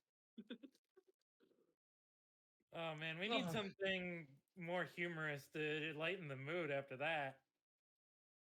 We need something really Yeah. dark and edgy, actually. Karin. If you want dark, actually, if you want to shift the tone, to dark and edgy, we should actually probably go to Neri. Oh boy. Which one of my prompts are you doing? I'm curious now. None of the above, Ooh. but yes. Very good. I did take one of them. Mhm. It's kind of the same thing, but not Mhm. exactly the same thing. Oh boy. So you'll see. Mhm. Yes, I guess I am going next then if Corin is still on the phone. Yeah, we're about to stop at Costco to get gas. I'm not gonna be home for a bit longer. Gaming. Okay. And we'll do. I need that entire fish bread bit. Don't worry, it is recorded. I am putting it on the fridge Fuck yeah. with the fish bread. Oh god. I will Alright. learn how to make an animatic and make an animatic specifically for that. Good. Alright, so Neri. Yep. Let me go open my solo notes to make sure that I don't fuck this up. Because yours is a little peculiar. Oh boy. But it's okay to fuck mine up? That's crazy. Alright, I'll mute. Well, you kind of did your own thing, and honestly, I couldn't have asked for it to go any better. Yeah. Alright, so Neri. Yep. To give you an estimation of your time period, you have just died. Goody. Yep. Fun stuff. Really. You have this whole dream about a star talking to you. It's pretty wacky stuff. Yeah, they're not supposed to do that. Yeah, no, they definitely at least haven't done that before. And you could definitely be dreaming. Like, fighting an archfey is definitely not like a normal thing that happens. Yeah. And now you're waking up in a hospital bed in a very very beautifully sunlit corridor with panels in the ceiling that reveal the blue sky of the day. You see a curtain to your right that blocks your view of the outside door, and to your left you see plenty of people also laying in their own beds, kind of mustering about. Some people injured from battle, some people recovering from an illness. Not every bed is filled, like you have come to know, but only a few. Only dotted every now and then. And whether that be because the healers here work miracles or they simply just don't have as many people as back home, you are now here in a bed you don't recognize. Huh. Yeah. How am I feeling right now? Am I feeling like getting up is a good idea or a bad idea? You feel like you've had glimpses of sitting in this bed before, where you've woken up from consciousness and had moments. And you definitely feel better than those moments before. You feel like if you were to try and stand, it would be rough, but not any worse than anything you've ever been through before. Yeah, yep, we're getting up then. I have places to be. All right, so you get up and you kind of fumble forward. You expect your feet to touch the ground, but you realize you're kind of falling for a little bit longer, and then suddenly, boom, foot. Hmm. You kind of settle down, you put your other foot down, and you feel like either everything in the room is bigger than it should be, or you're not as big as you should be. It could just be some kind of weird hospital for giants or other taller races or something. I mean, definitely not unheard of, Yeah. but elves are pretty tall. Yeah. So like maybe it is a Maybe. giant or a Goliath hospital. Who knows? Yeah. But you are officially standing. Mm-hmm. You feel a little wobbly.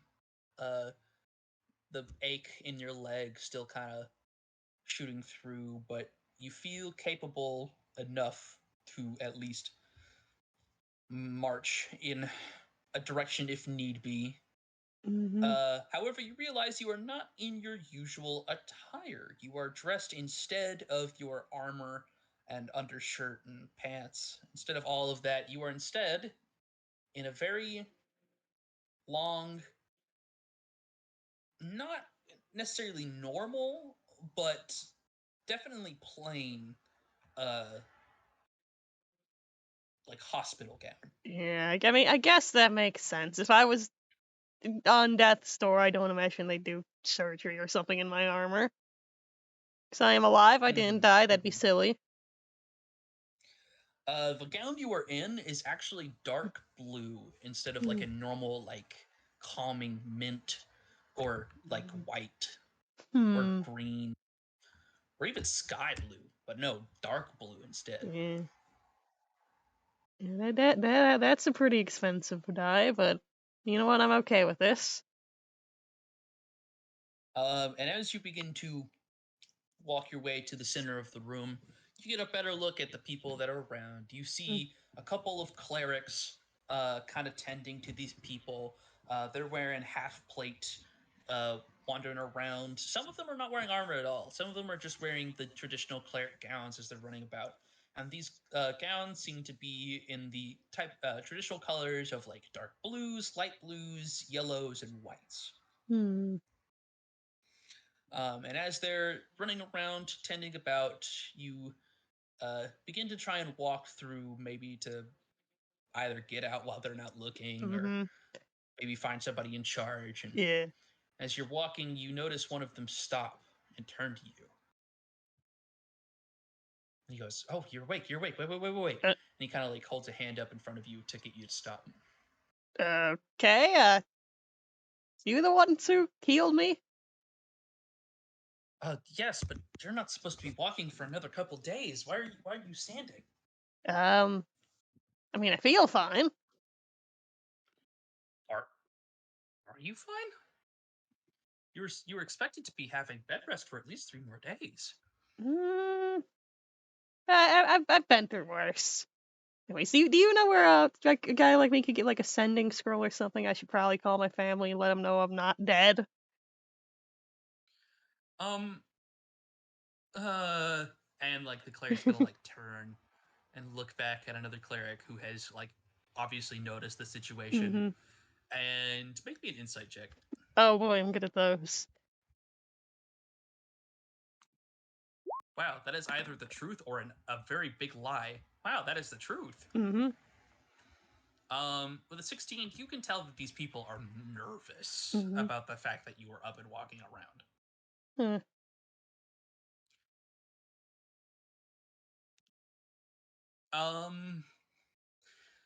Yeah, we can definitely see about that. Why don't you go return to your hospital bed?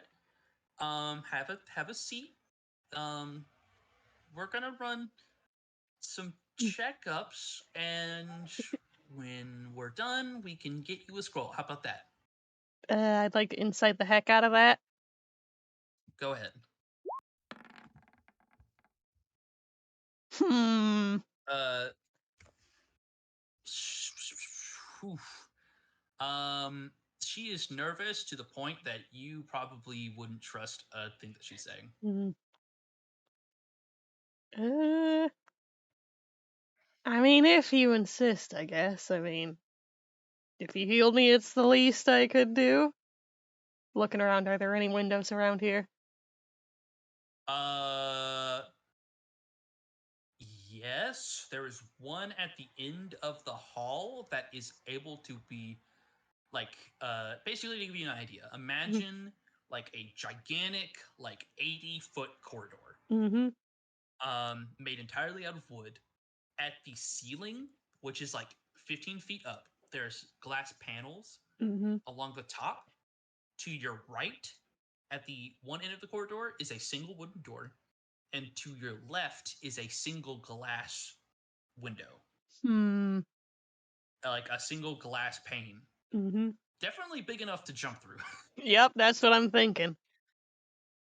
It is not one of those type of windows that open. It is definitely, if you're going to commit to it, you're going to have to jump through the window. Really? Yeah, I'll take a step back for now and just kind of casually scope it out, see how high up we are. You are on the ground floor. Okay, good.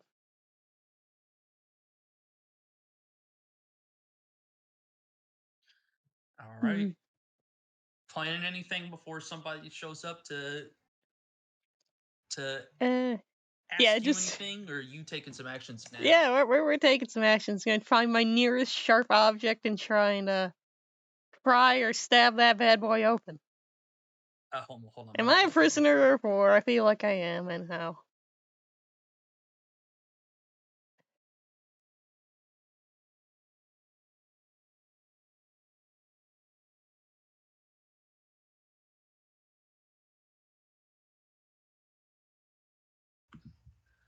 Guys, we're gonna take a small little break. If you are on the East Coast, please head outside because the Aurora Borealis should be able to be seen from where you are. Aurora Borealis. What? At this time of year, at this time of day, localized entirely in the East Coast? Yes. Holy, no way, no. Whoa.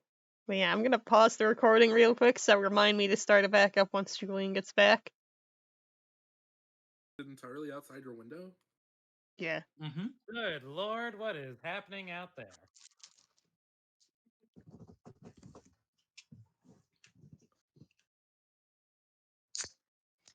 I hope you Middle Coast folks will be able to Middle Coast. Middle Coast. Middle Coast.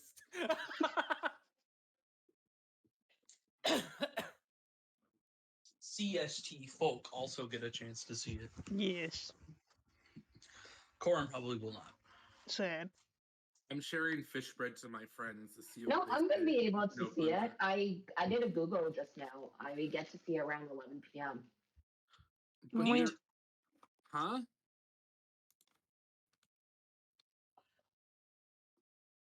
So basically, right as it ends for us. But you're on the other coast. I mean, it is a whole solar flare. True, I can't see shit. Probably gonna be too cloudy for me, which sucks. Boo. But yeah, shall we resume? Yes. Where did we leave off? Oh yeah, you were being you were grabbing a sharp object.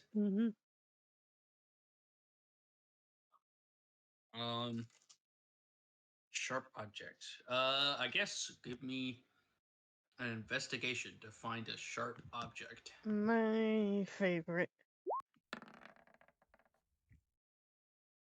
That is mid.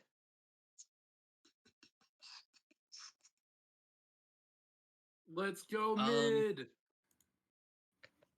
Shoot, I don't even know if that passes, to be honest. Oh boy. There's gotta be like a scalper Because, or something lying around. Not in this room. This is the recovery room. Hmm.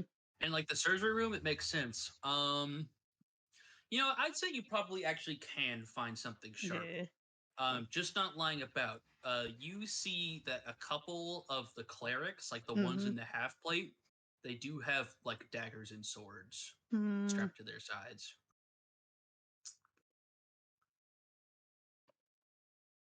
But you aren't able to find anything loose aside from like maybe like an IV bag needle. Yeah, that's not gonna cut it. I got nothing on me, right? Nothing on you. That's big baloney. You know what? Actually, with a 14, you'd probably be able to see that there's a couple of trays that are getting delivered. And there's a couple of needles on them. Those could work.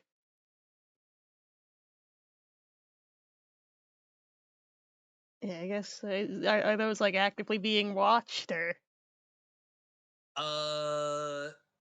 Part ways yes, part ways no. Yeah, it's just like kind of casually. Someone is always close to a needle, but never actively looking at it 100% of the time. Yeah. So like you'll be up in someone's business, but like if you time it right, you could swipe it before they even realize that it's gone. Yeah, I guess that's why I just like casually like lean against the wall for a bit, like I'm still getting better, just taking a rest to regain my balance, then yoink. I'm gonna have them roll perception to notice that you're the guy that they obviously want to not be moving around. Yeah. So I'm gonna have them roll. What's your passive stealth? Passive stealth is just 10 plus stealth, right? Yeah. That'll be a 12, and I'm not in my armor, so I don't have disadvantage technically. Not like it would really matter. Yeah. Okay, so they got a 17. So as you're kind of like leaning against this wall, trying to look super casual, the glowing blue strands of hair kind of give you away, and someone's like, so am I gonna go get that guy that's like obviously who we not want escaping? And a couple of the armored clerics are gonna be like, all right, it was cute at first, but like we're gonna have to ask you to like sit down. We seriously gotta have a chat with you. You're talking. I just gotta move my legs. I mean, how long have I been in there? Look, you can walk around by your space. We've got some railings to keep you together, but like we would prefer it if you kept to your space. It's just a lot of sick people here. And honestly, we kind of just took you up off the streets, so like we gotta make sure that you're not cuckoo. Insight the heck out of that.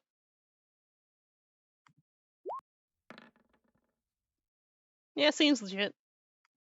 I mean,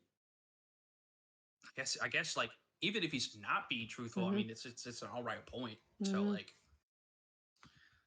not like the best reason in the world, but also not like the worst reason. So like it's acceptable.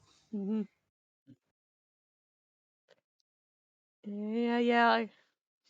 Neri just kind of like narrows his eyes a little bit, then walks backwards back to his bed, sits down, arms crossed. And from that point forward, somebody's gonna like be constantly keeping an eye over you. So, not very easy to sneak away now. Eventually, after some time passes, you're probably sitting there for like maybe like 20 minutes. Before somebody in like just a very casual outfit, like not even like cleric garms, armor, just like regular, just like commoner's clothes, comes out, and he comes to you, and you see this man with like gray, like bed-raggled hair, tired eyes, and like a friendly smile walk up to you. And he goes, "Hello, Are you the newest one that I've been sent to speak to? Neri just shrugs.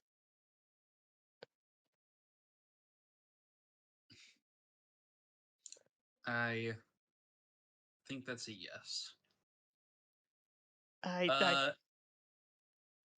And he's gonna kind of look at the armored guards that are around him and kind of wave them off.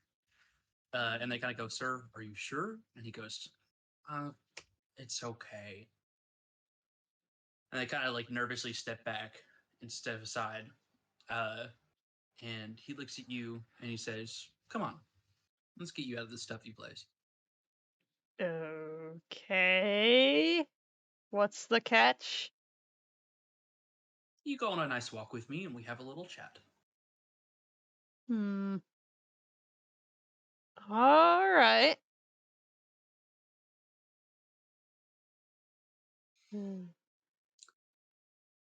First, let's get you out of those. Let's get you out of that gown and into something more comfortable. Yeah. He's going to not even necessarily lead you. He's gonna like walk side by side with you like a colleague. And kind of do like a little bit of small talk as he walks with you. He's gonna offer you an arm in case you get a little wobbly. Yeah. If at any point you want to accept it or decline it.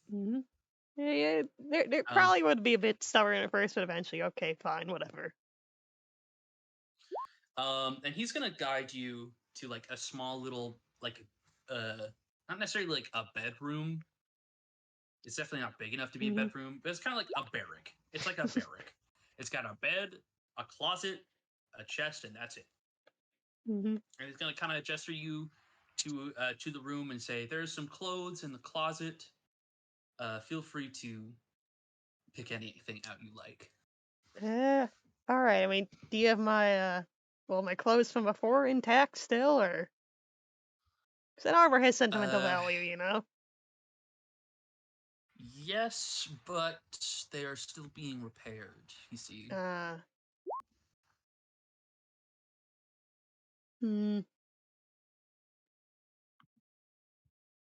I'm not gonna insight for now. I'll take a look over there, I guess.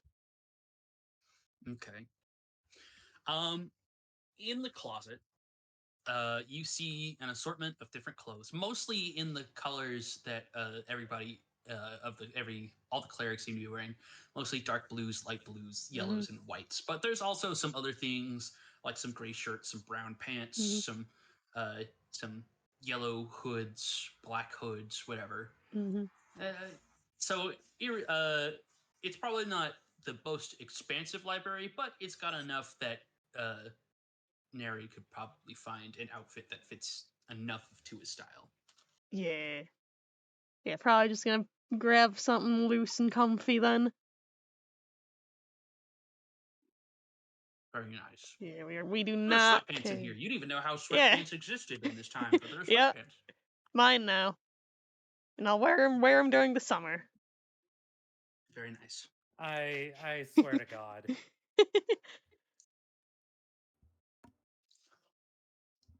So once you've switched into, I guess, like a tank top and sweatpants,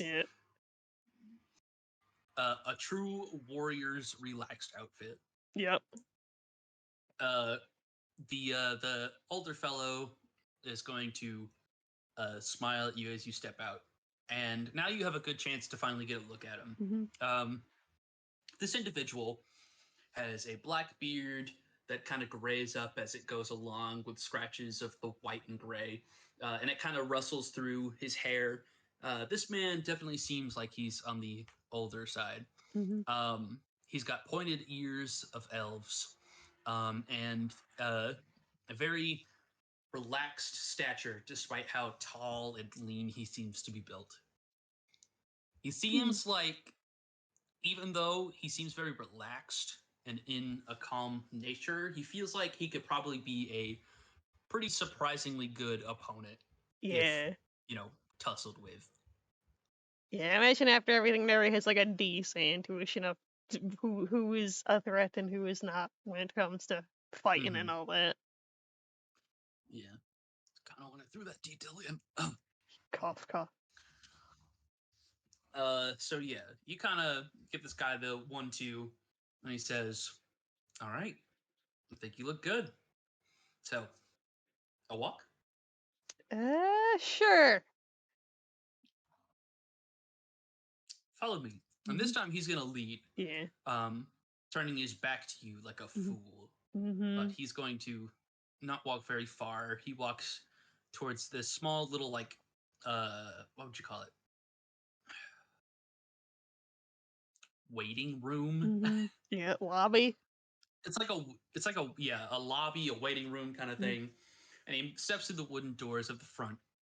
And on the outside, you see a very pristine figure that you are probably not too familiar with. There's not a lot of scenes that are like this, but you've probably seen a couple of them in your time. You see lush green grasses, beautiful, fully grown, hardy trees with fruit hanging from them, a garden of flowers with kids rushing about at them playing tag, smiling faces, people carrying baskets full of flowers. And as he steps out, he's going to kind of gesture to the last step and say, "Watch out, it's a bit steep there." It's fine. I'm tall. I'm normal. I can handle it. Well, I guess let's just walk for a bit. Let's get used to this fresh air. I'm sure you haven't had a chance to really get to touch your surroundings in a while. I mean, so like, just how long? let me know if you. Yeah, how long have I been out exactly, too?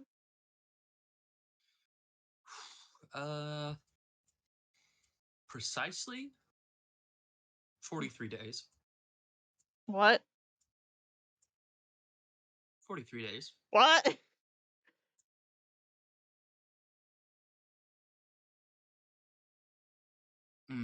All right, I need to get on that sending store right now. My mom is gonna kill me. Look, there's an emergency going on back home. I need to get there like right away, right now. Yes, I promise we will in due time. Now. No, it's okay. I promise. They know you're okay. So, insight.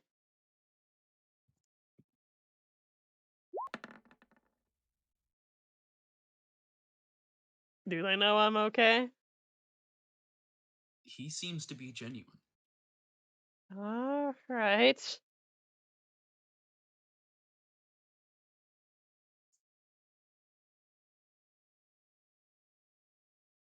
Well, let's keep walking then. So, as you begin to walk for a bit, he kind of lets it hang in silence for a bit. So, if you want to ask some questions before he asks you, now would be the time. Yeah. Well, I guess my first question is, how tall are you? I'm like, what? Everything is really tall. Is that normal here? What? Oh man. I suppose no one's told you. Told me what? Yeah. Unfortunately, your body is gone. I'm right here though. Oh no, yeah, you are. You were right here in front of us. Yes. But they had to make you a new one. Yeah, there he just kind of like stares blankly, the gears very slowly turning in his head. Oh dear. Well, I don't know too much, but from what I understand, the fight that you were in before you died Mm, left your body in ashes. Hmm.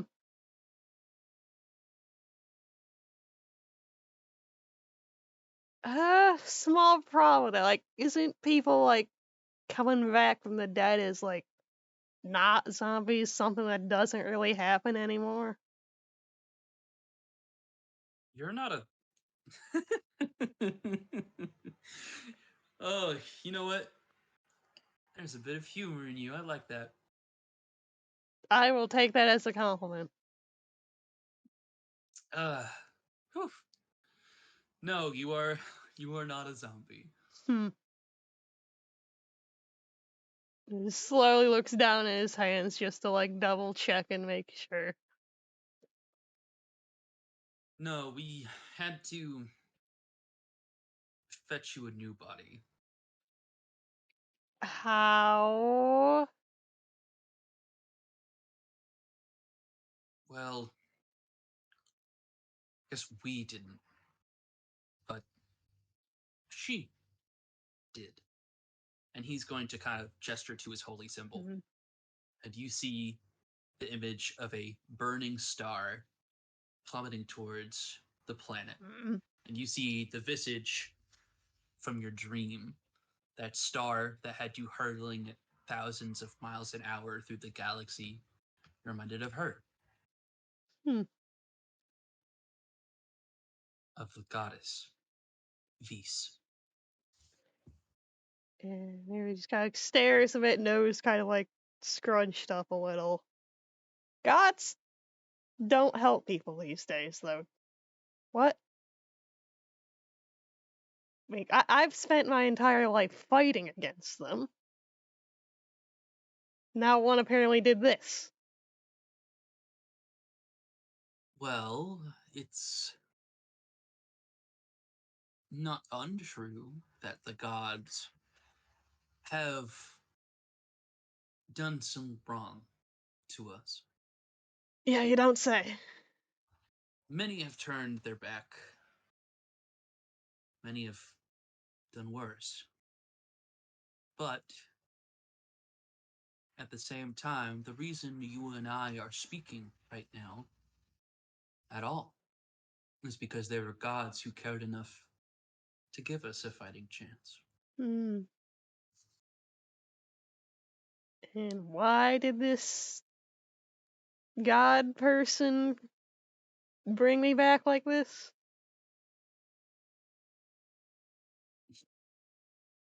That is an excellent question. Not one I could probably give the right answer to, but I could give it a good swing. Go on.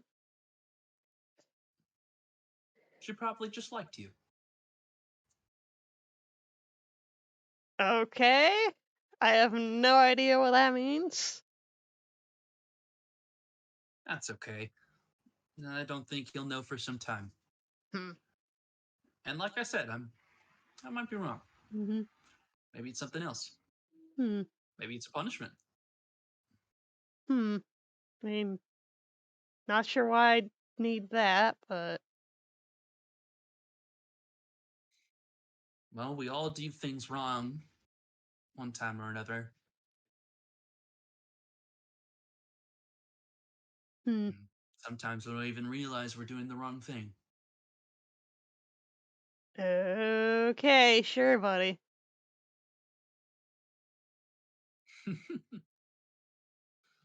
uh, all right. And he's going to stop. Mm-hmm. And at the time that it makes you stop, you guys are walking across a Mhm. cobblestone bridge with a wooden railing. Mm-hmm. And he kind of gestures to the side to a river that's flowing into a sea of trees. Mm-hmm. And he says, "This is the spot I wanted to bring you." That's pretty, I guess. Don't often see trees these days. I thought you came from a land of trees. You know, I mean, still. I'm used to seeing blackness and nothingness for the past 40 whatever days. Man, I think I might like this humor of yours. Hmm.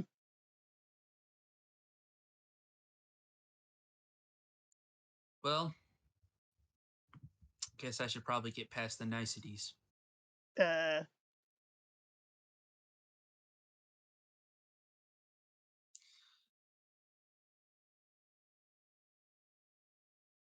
Look, I am not quite sure why Vis chose to revive you.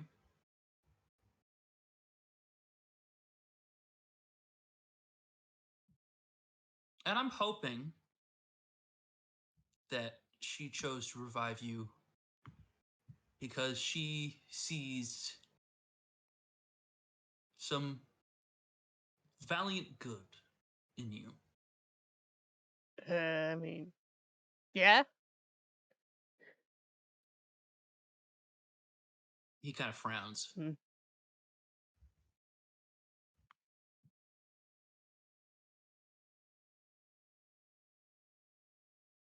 I feel like you're a good kid. I'm 43. And that's like a 14-year-old in human years. You're going to have to... Ugh. Well, how old are you? a bit older. Hmm. Fair enough, I suppose. We'll get into my life in a little bit. Right now, this conversation is about you.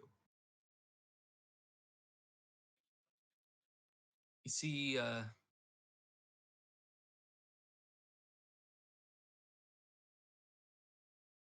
Feast gave our priest a vision of a soldier, unstoppable, unrivaled, undefeatable. A true knight with valor and good in heart, fighting for all that is good. And in that visage, he saw your face. All right. Yeah, I don't know if I'm that same- good, but you know. Oh, hold on. Because that's not all there was. Mhm. We saw the black hand of strings being taut, of manipulation. Some good in you that was being tricked by something. I don't remember anything like that happening to me unless it's some like secret curse some one of the gods cat put on me back in the days of the war, but I think I would have realized that by now over the past few years.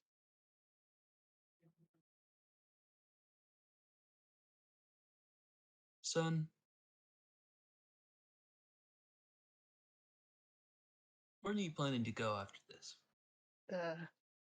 Home, look for my little sister. She needs me right now.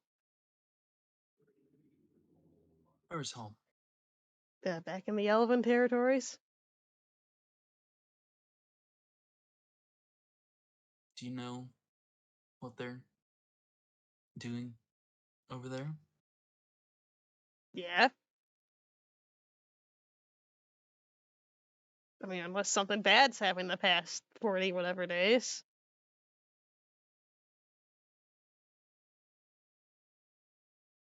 This isn't the past 40 days, son. Mm-hmm. This is longer. Okay.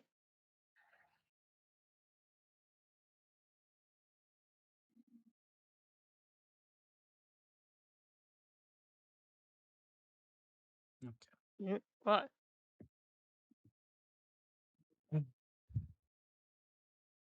Look, kid.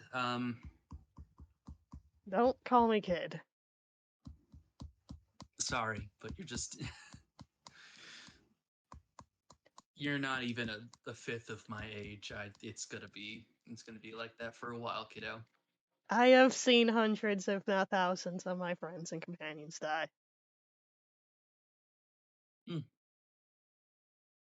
Funny. And he kind of gives you like a straight look. There's no smile. There's no Yeah. frown. He just kind of looks you in the eyes. Yeah. Glaring back.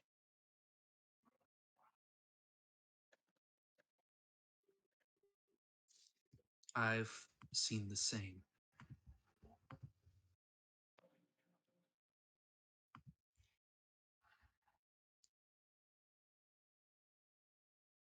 And worse yet, you were holding the blade. What are you talking about?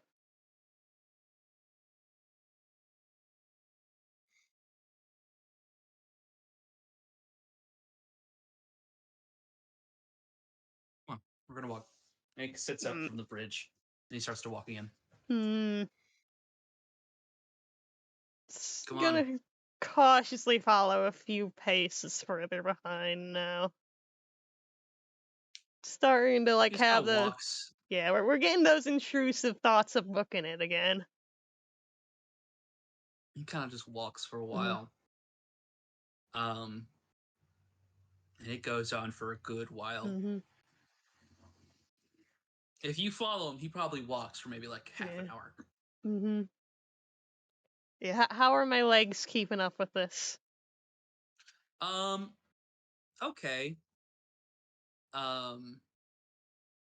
Why don't you make me a strength check to see how well you're walking? Oh boy, my favorite. I'm good at those. I'm a big soldier.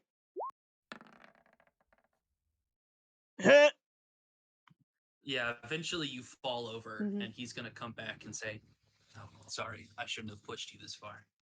He's going to try and pick you up. Why do my bones feel like plastic? Probably because you've pushed yourself far too much. Like I said, this is a whole new body for you.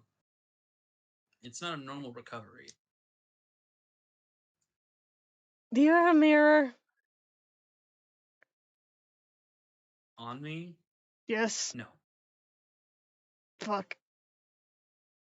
Wait, I think I'm a half elf still. Like, I felt my ears.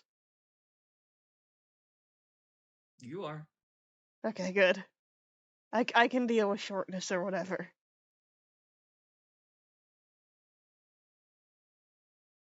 Now, come on. You've got a bit of a walk left. And it's something you need to see. Yeah, I'll just do that with my legs. After a while, he's going to show you to a tree. Eevee! It's a single tree in the middle of a forest, or not a forest, but like in a field. It's standing on a hill. It's a very nice tree, big, sturdy. It's got an owl's hole in it. Thousands of branches. Looks like a very good, strong, hardy tree. And there's nothing else of note here. Yep. Good. And he's gonna put his hand on it. And I guess his hand is probably already on you if he's been carrying you. Yeah. So he's gonna say, "Hold your lunch." I haven't eaten anything. You teleport. Up. And now, the big tree that you were standing in front of is now a tree that has fallen over. And is instead a stump on the ground. And in front of you, where the tree should be, is now the visage of a destroyed village. Is And not this, just any destroyed yeah. village. is this familiar to me at all, perchance? It's a familiar village. Wowee. You're not quite sure why. Hmm.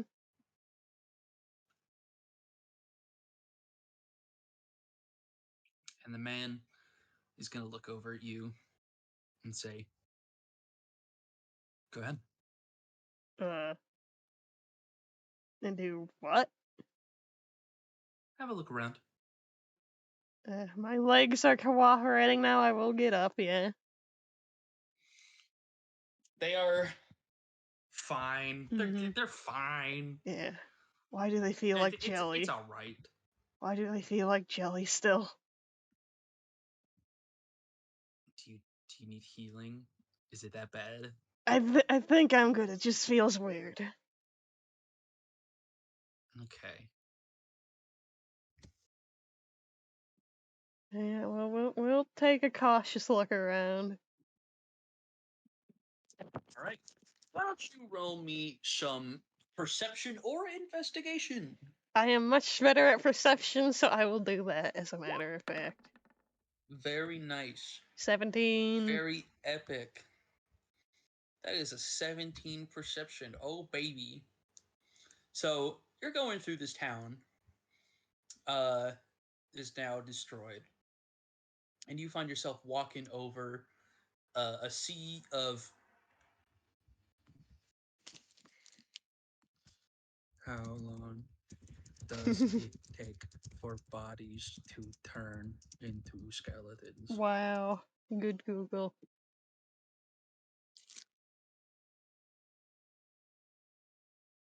Sweet. So yeah, you're standing over a sea of skeletons.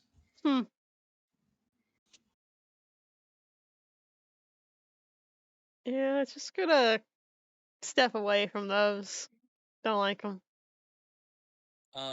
And as you're kind of like walking through, stepping over them, kind of waltzing around, you find yourself heading towards like the center of town, where you kind of stop and you look around, and you get this deja vu feeling that you've been here before. Hmm.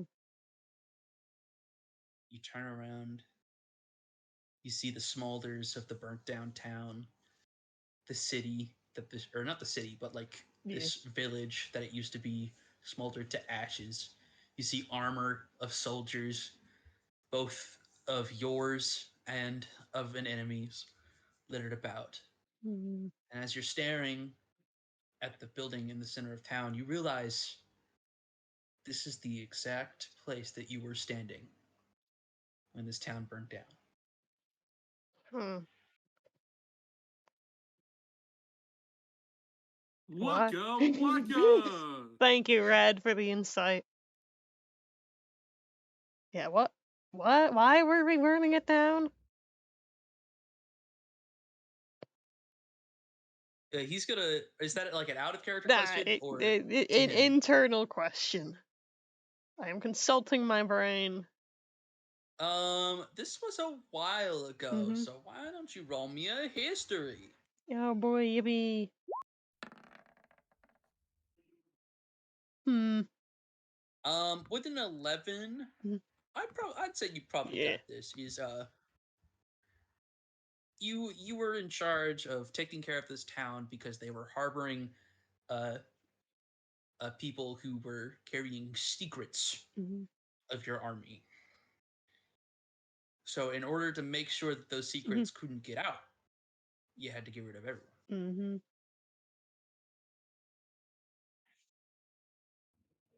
Hmm.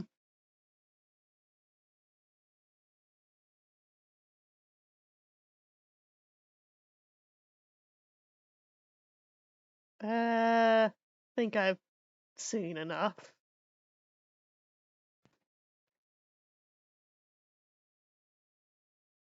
The man's gonna walk Mhm. over and he's gonna say,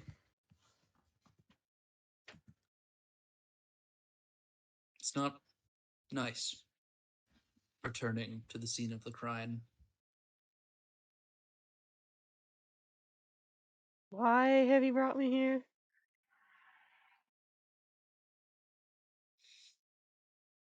As a first lesson, Hmm.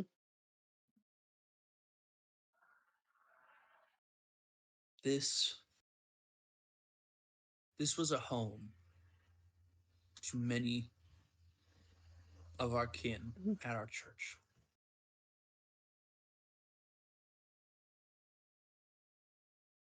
They had lives here. They worked. They played.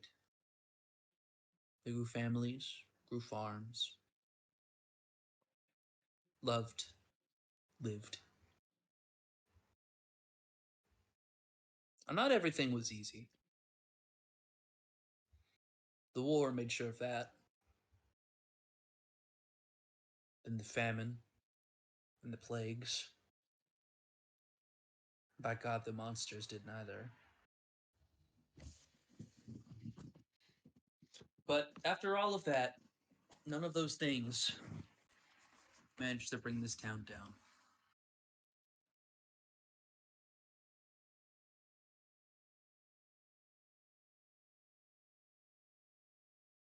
Hmm. 1 second, I'll be right back. Eh.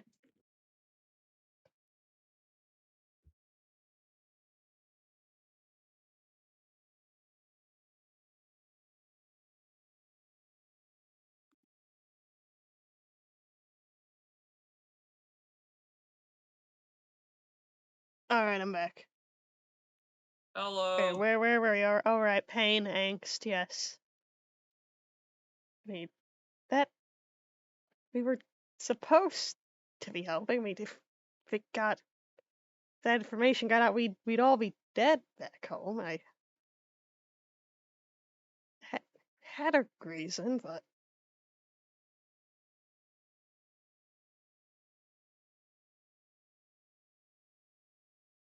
This was not part of the plan.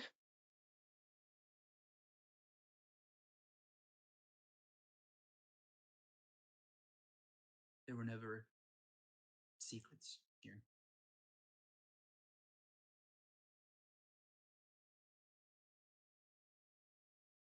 Hmm.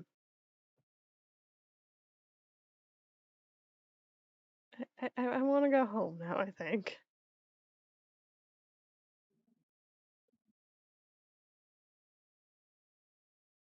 I don't think I can let you. Start slowly backing away. Then we book it. You're gonna see him make a couple of motions on his hand.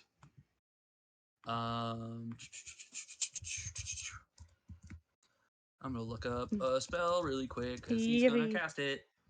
EV. I love reacting to spells. It's my favorite. All right, baby, you are. What save am going I to making? Make me a dexterity saving throw. Alright, normal dex save. Here we go. That's a 15. All right. Probably not Does enough. not pass. Yep. Does not. Mhm. So you begin to run, and as you begin to make your way out, a wall of stone rushes up from the ground in front of you. You skid to a stop and begin to turn, but immediately the walls on your left and right begin to fill. And as you turn around, there's already a wall behind you.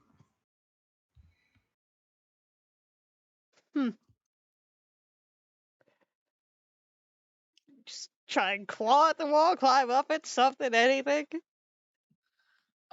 It's pretty smooth stone. You could try. Make me an athletics check, but the DC's gonna be pretty high. Yeah. That 20, baby. Holy shit! All right, so you see this huge 10-foot wide gap, and for a normal person, they're already like, "There's no way I can get out of this," because like this is too big. Like he can't sidle across that. It's too big. Mhm. And you are now shorter than you used to be. There's Yeah. no way you would be able to do it. But you are too stubborn. Mhm. You you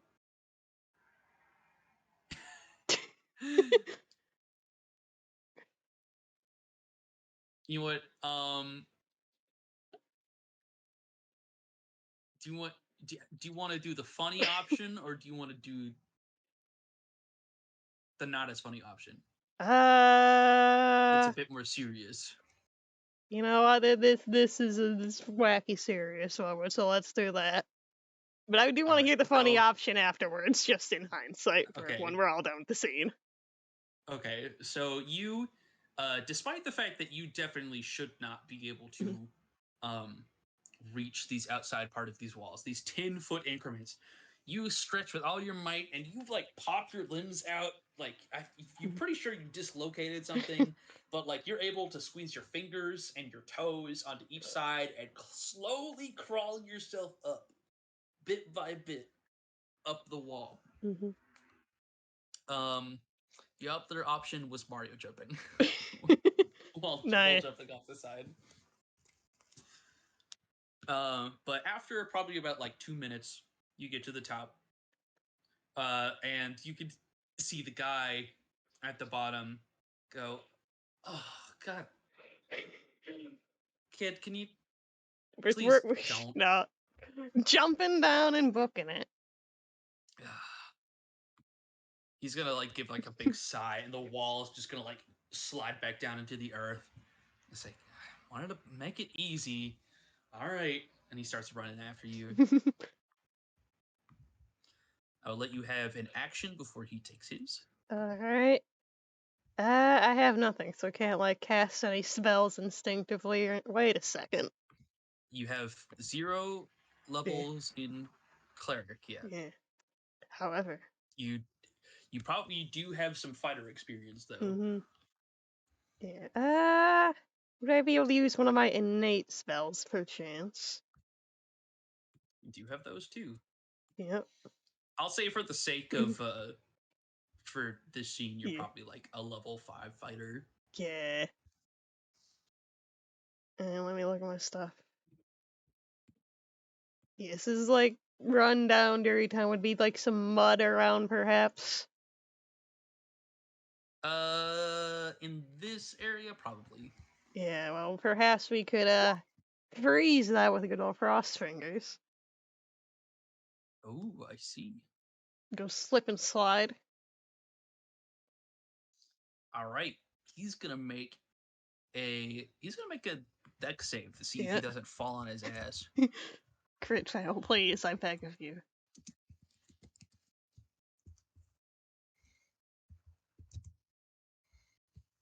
All right, so he slips and falls on his ass. Yep. Yeah, Neri's still booking, like, looks down his hands like, wait a second. How'd I do that? Yeah. Round a corner, try and continue booking it. And he finds somewhere to hide.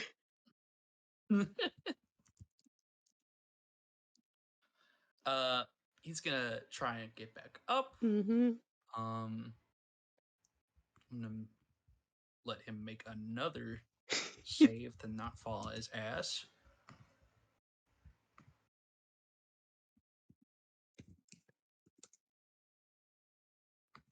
Hold on, I'm gonna check something really quick Oh boy. to make sure that I'm not doing this incorrectly. Okay, cool.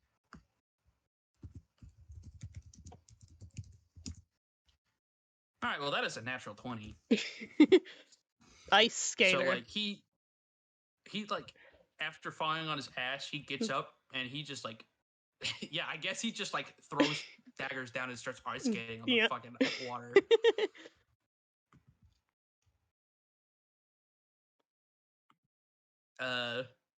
And he's gonna say like, "Come on, kid, this isn't funny. Please don't make me have to do this." Screaming and running and All right. Well, he's gonna turn the corner. And he is going to cast a spell on you. I need you to make me a Constitution saving throw. My favorite. Nope. That is a 6. Mhm. Okay, so as you're running, you're already not used to this world being as small as it was now. But as you're running, you feel like you're getting smaller Mhm. and smaller, and you feel like everything around you is getting bigger, Mhm. bigger, and then you realize you're actually really you're Mhm. holy shit, you're really small. Oh boy. Holy crap, you are actually tiny. As he casts reduce on you. Mhm. And he's going to now greatly outspeeding you. Yep. Try and catch up with you. I will allow you one more action just in case. Yeah. What are my surroundings currently? So, if you've just left the center of town, Mhm. it's probably a couple of burnt down buildings, Mhm. a bit of the forest at the edge of this town landing, but mostly things like dirt roads and foundations. Yeah, it'd be some like fallen rubble. I could use my new smallness to get under and be a nuisance. Yeah, I'd say that work. Yeah. Give me a stealth check, probably with advantage. Mhm. Stale. 12. 12. All right. He is Yeah. going to try and perceive you. Yeah, it's just less about being hidden, more about making it a pain to get me right now. Oh, you're fucking joking. 11? 11. So he sees you go into this rubble, Mhm. and he starts looking around. And he's like, "God, fucking damn it!" And he's going to, I guess he's going to cast a spell Mhm. again. I'm gonna use Let's up see what he all does. those. The more spell slots I make him use, the more I win. So true, so true. Let's see, what is he gonna use?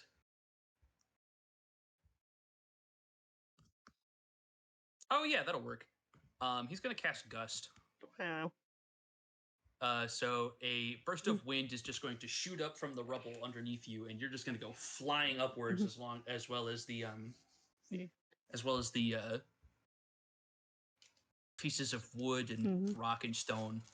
And as you're being flung up into the air, he's gonna reach out and yoink you. Oh boy. He's gonna hold you by the collar and go, "Really?" I bite his hand. He's a bit too far out of your reach to Yeah. bite his hand. Oh. Is there anything You within could give it the biting? good old hearty try. Yeah. The good old college try. You in it like a little bit of a swing to see if you can grab onto his thumb. Yeah. All right. No, stop that. Stop. Stop. All right, make a attack roll at disadvantage. Yeah. I don't actually have an unarmed attack in here. Oops. Just roll strength. Yeah.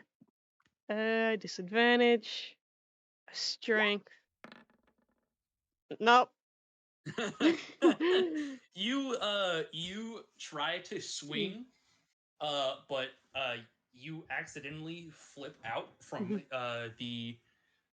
his grasp and flop out, rolling and fall straight into his bag. Oh boy. And then he's just gonna go, okay, zip. Muffled screaming.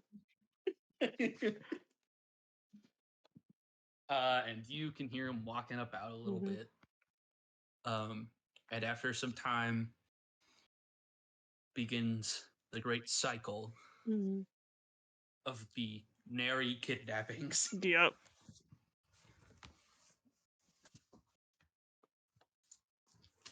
We're gonna hold it off right there for right now. Yep. Can't believe I'm in gay baby jail.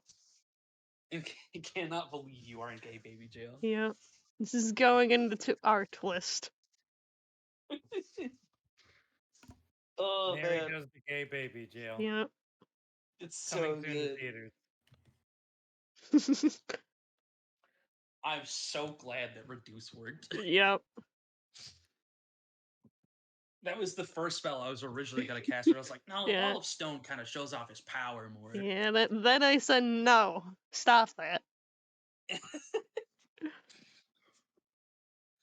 And then we have one more person left. Yep. Give me one moment. I literally just started a floor in Hades 2 and I need to beat it How dare. before I can pay attention. One. I literally just started and give me like I fucking hate these crabs.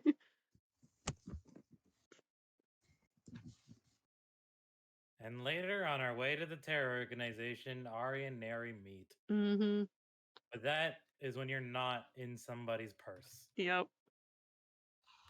All right. Oh my As- god, stop spawning. You guys Yeah. took 3 years to kill. Yeah, I meet Auri after my sentence in baby jail. Like 6 months later. Yeah. And I put her in baby jail briefly because she's being mean in rage mode. Well, it's not her fault. Stop it, get whole personed.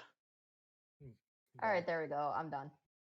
Well, Well, I mean, if the transformation gets bad enough, it might require a hold monster. mm-hmm. Well, it can't be that True. bad. All right. Quitting. I mean, the idea Sketch and I came up with was that it was on the tail end of the transformation, so Yes. Auri is quite tired. Mm-hmm.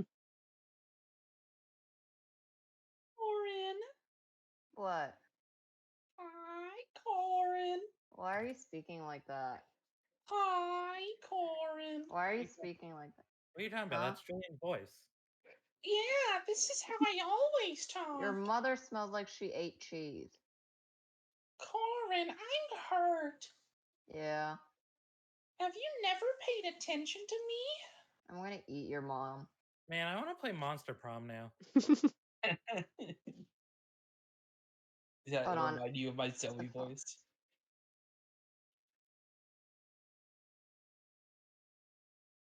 Man, I can't believe Corin's still fucking good. No, I'm speaking. What the fuck? Also, why is it? Why are character sheets completely pop out now? What the hell? Why You can can't I change just that. open it?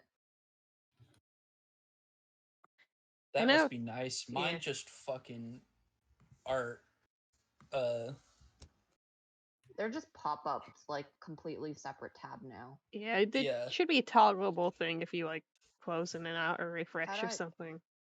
Okay, I'm gonna go leave the Roll20, see if that helps, because I kind of just want to. Oh my god, I need to turn off the mouse because it's sliding all over my bed. that is one thing I miss about Chrome is being able to make my character sheet a tab. Yeah. Well, I have Yeah, mine for as some a reason. Hold on. I have mine as a separate window in Firefox, so it doesn't get in the way of recording. Since when do you use Firefox? It's always. You use DuckDuckGo. No, I use Firefox. What? What is DuckDuckGo? Since It's when do you another. use Firefox? I've always used Firefox. You know what? Fuck it. This is too much work. I don't feel like dealing I with was this. literally over your house like 5 months ago. I was using Firefox then too. Did I judge you? No? Really? No. What's wrong? No, wait. What's wrong with Firefox? I don't know. It's a good I browser. don't see anything wrong with Growing it. up, it was garbage. It was actually the best growing up, but I just swapped to Chrome because it was easier. I mean, Firefox is it's fine. It's not great. It's fine. Anyway, I think my favorite part of that exchange is what is DuckDuckGo? Yeah. It's a browser, basically. You can Yeah. access the dark web on it. Neat. It also refuses to save your history, so Oh, anytime that's- you exit it, deletes your history every single time. Well, Your history. your history. Yeah. So no one will ever know what porn you were looking at. Yeah, I'll never know what porn Sketch watches. Yeah, the And it's feds really won't know. funny It's really funny because there's a private mode for DuckDuckGo. Like, what? What? What's the Yeah. point? To keep the feds from watching you. I'm gonna go on private mode on my already private browser. I actually don't like private mode or something that doesn't save your history low key because it makes it annoying going back to old websites you've been on. What? Yeah. I like it autofilling for me. Like when I go on Reddit, instead of having to search up Reddit on Google and having to click 3 links. Corin, if you're going onto incognito mode, you're typically going to go to a website you don't want saved to your history. Yeah.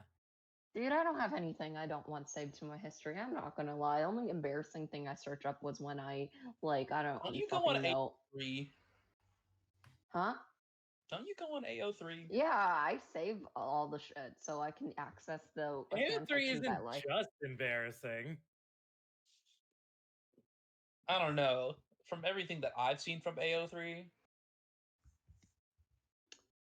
I mean, to be fair, my L3 search autofill isn't that bad. It's literally just fan fictions on all the games I like and one pairing I really wanted to read.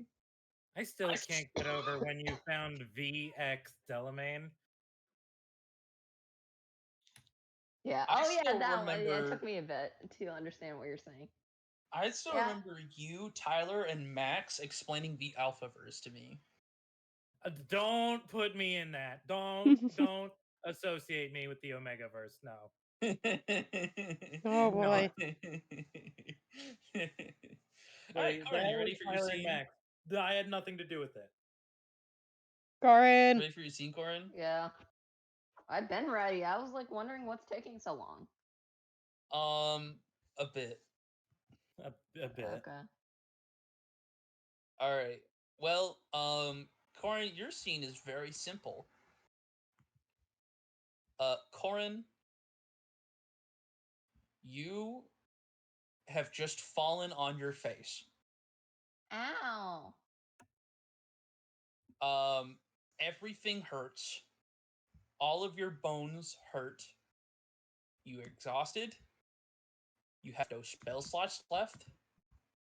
And you have just fallen from a portal in the sky. I have a question. Did I fall on a cat? What? Did I fall onto a cat? Let's just say a black one that might be anthropomorphic. Similar to Auri, but not just Auri. What is this bit? Long story short, in the game I played this character in previously, Oh, I you kept fell falling. on Oz. Yeah, I kept falling on You Oz. literally fell directly on top of Oz and broke every bone in his body. Yeah. That was the joke. Neat. Yeah. No, this time you fell from a portal from the Feywilds, and all of your bones are broken because you just escaped your dad. Ouchie. And everything hurts. Ouch. I'm in a lot of pain. You are. It hurts Where's my- badly. Where's the companions I had though? You're looking around, and you don't see anyone.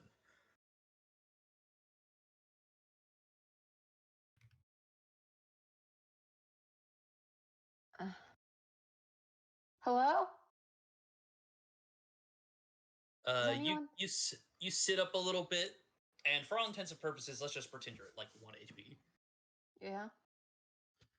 So you sit up, and you realize that you are standing, or not standing, but like, I guess sitting in front of a cabin with a lake in the front, with a big tree hanging over it, a wooden fence, and a barn set to the side. And as you're sitting up, you see through your blurred vision something in the distance. Something you can only assume is someone opening a door. Hello? There's a very frantic voice in the distance, and you hear probably like a handful of voices, like 3 or 4. Then 2 people begin to run over, and they start to like grab you and pick you up. They go, "Are you okay? Are you okay? Where'd you come from? Who are you? Come inside. Come on, you're bleeding. Come on." Uh, And they begin to drag you inside. Who are you, people? Don't worry about that. Just try to focus on keeping it together. Where am I? Did I do it? Is this the material plane? Oh God, we've got a crazy. Oh, don't say that. Yes, you're on the material plane. I made it. I Yes, you actually did. made it here. Now, we're gonna get you to a bed. We're gonna get you some medicine. We're gonna see if we can close up those wounds. But did you see anyone with me? Did you? What are you? I came here with someone. No, honey, it's just you. Wait, it's just me? But It's just you. I thought we both came through. Maybe they fell somewhere else. It happens all the time with portals. I wouldn't worry about it. Look, right now we gotta get you okay. I'm okay. You're gonna be. I'm okay. I'm actually okay. And they bring you in to this building, and they kind of like shuffle you in.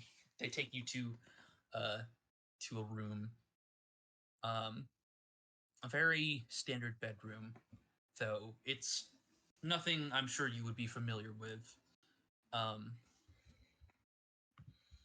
Fucking, what's his face? Dad. His name is pronounced Bricois, by the way. Bricois. Yeah, it's French. Rayquaza? No, I knew you would say that.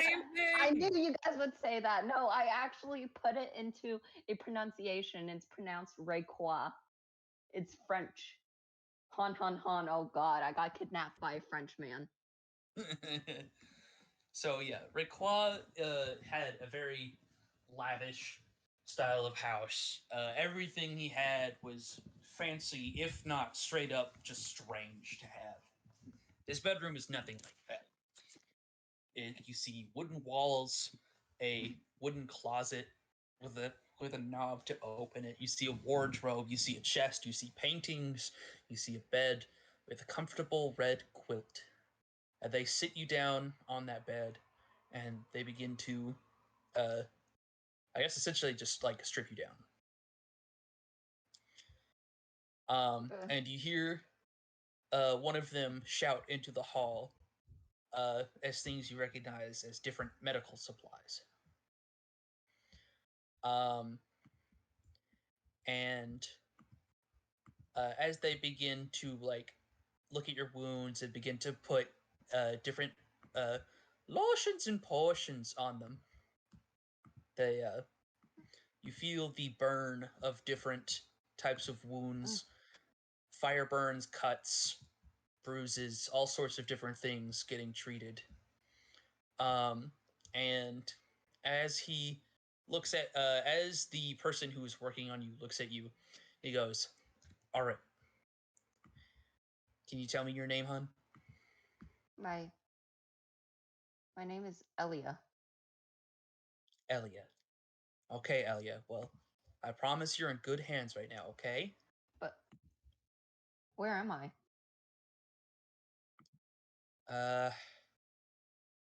Gosh, what would you call this place?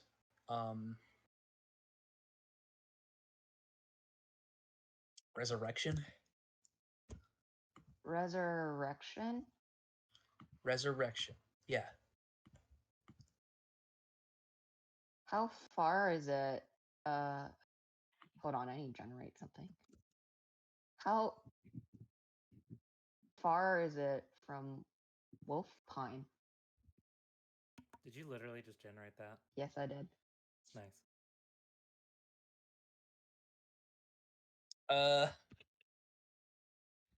I suppose, let me ask this question. Is that a town that is supposed to still exist? It might go by a different name now. Okay. We'll roll for a different name then.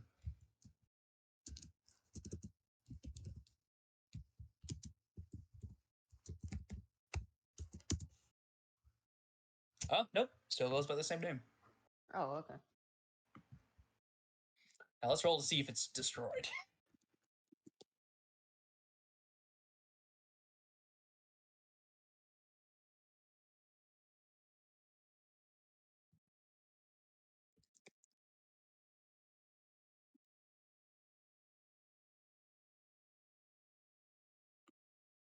Wolfine.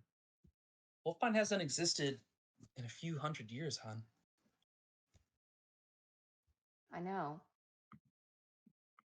I saw it destroyed, but I was hoping they would have rebuilt it. Oh my god. I thought they'd. Wait, how far are we from there? Even if. Where? Like. Is it far away still? It's on the opposite side of the continent. It is? Yeah, we're pretty far. What year is it? God, what year is it?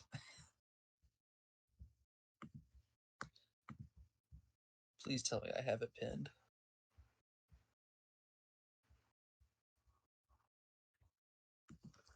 God damn it, of course I don't.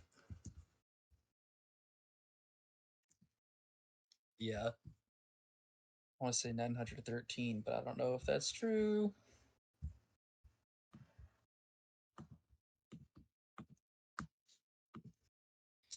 God, Corin, why are you making me go through all my notes? Because I like making you suffer.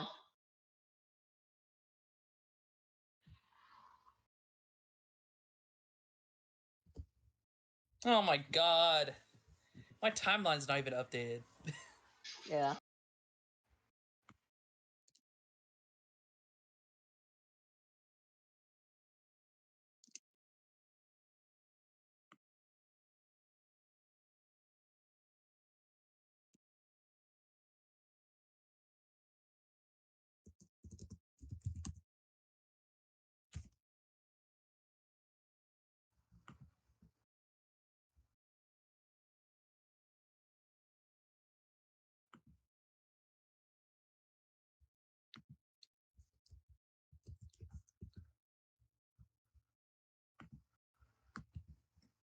Okay.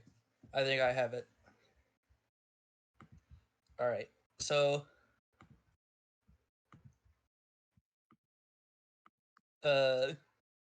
he says 954. 954. Oh gosh. It really has been that long.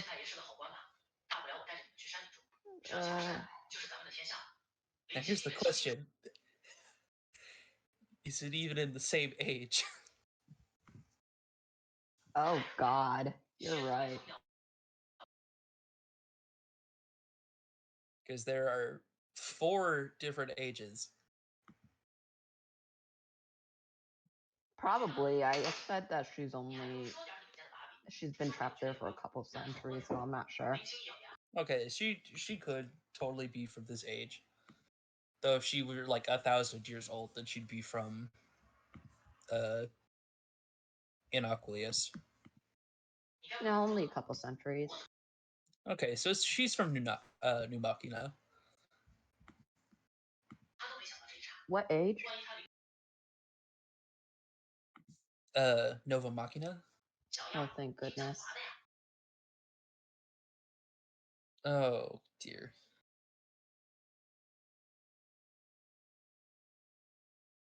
This is gonna sound weird, but I'm from.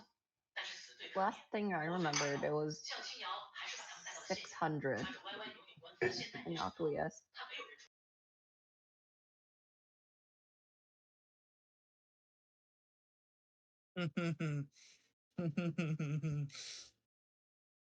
What? 600 innocuous. I don't know.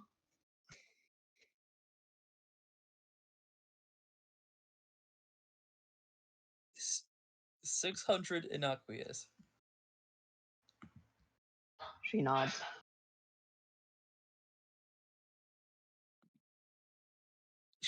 He's gonna look at your ears. Do you have pointed ears as like an elf? Yes. Oh, okay. Whew, that makes sense.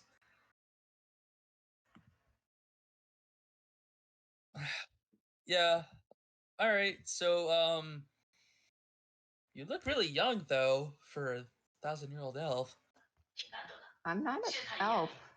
This is gonna sound weird, but I'm actually a human. Okay, now you're playing jokes on me. All right. No, I swear, my mother told me that my father was also a human and she was human, so that means I have to be human, right? Roll persuasion.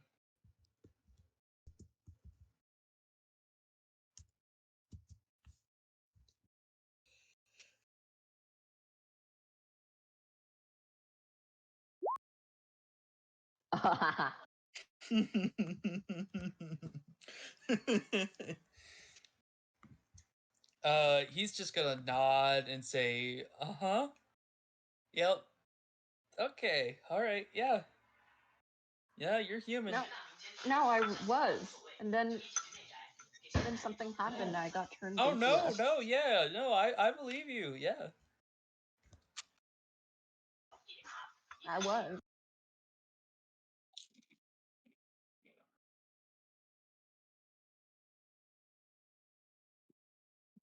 Well, look, Ellia, I want you to lay your head back and just try to relax, okay? I'm just gonna close these wounds up real quick, and then you can just take a good nap, and just know that you're safe, okay? Okay, but oh my gosh. I'll just sleep for a bit, I guess.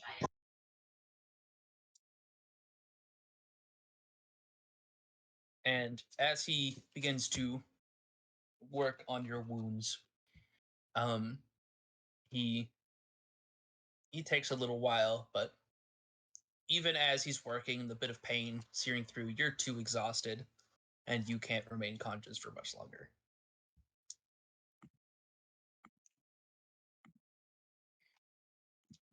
A bit of time passes, and you wake up. You have quite a few bandages on you.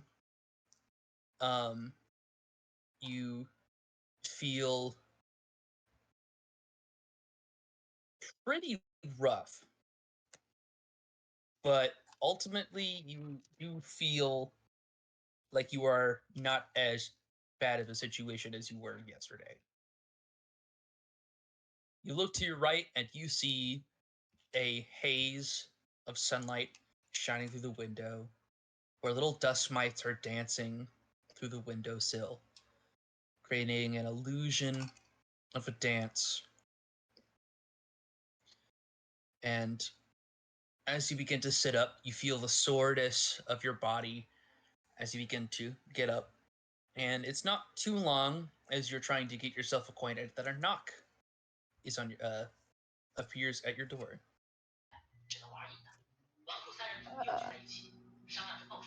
Yeah? door's gonna open, and you see that is not the right document. Oh my shit. You see a little gnome man enter through the doorway. He has purple skin, a white beard, and white hair that seems to be flushed back with a hand. He's wearing a lab coat, a black shirt, and some shorts. And he kind of waltzes in, and he steps up to your side, and he sets a hand next to your bed, and he says, "Well, good morning." Good morning. You slept pretty hard. How long? Oh, about 14 hours. Has anyone come looking for me since then? He kind of raises an eyebrow and says, "No, but I mean, you did just get here, right?" She's gonna nod. But there's no one that came by and asked for someone like me, right? If there has, nobody's told me. So I'm gonna go with no. Thank goodness.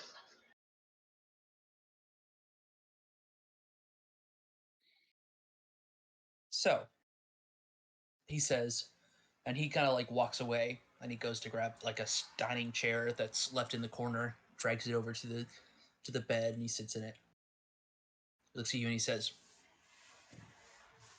"Why don't you give me a little bit of a rundown of your story? Because from what I heard, you just appeared." I came from the Feywild. Okay, I think I could believe that, he says as he kind of looks you over. You've kind of got that look about you, the silvery eyes, the pointed ears. We didn't cast any magic to make sure, but I could see it.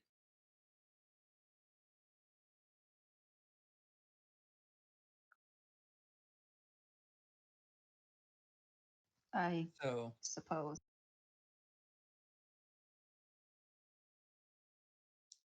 what's the deal? You a researcher from there, looking to find out about the Feywilds, ended up on a bad side of a deal, or just someone who got No. lost?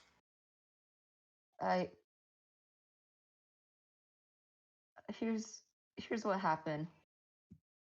A really long time ago, I guess 300 years now, my village was destroyed.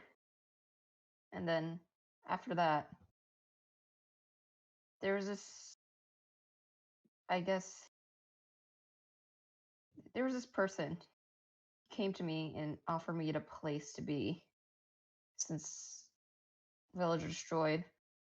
My mother died. I had nowhere else to go. So he took me in as his pupil, but I didn't expect for him to keep me there for that long and wouldn't let me leave at all. He said that back then the world was getting destroyed by gods and that the Feywilds were the only last safe place, so I stayed there. And then when I learned he was lying, I tried to come back. And then he didn't like that, so he tried to stop me. I escaped. I tried to escape with one of his other people's. Humor. Wait. He's actually no.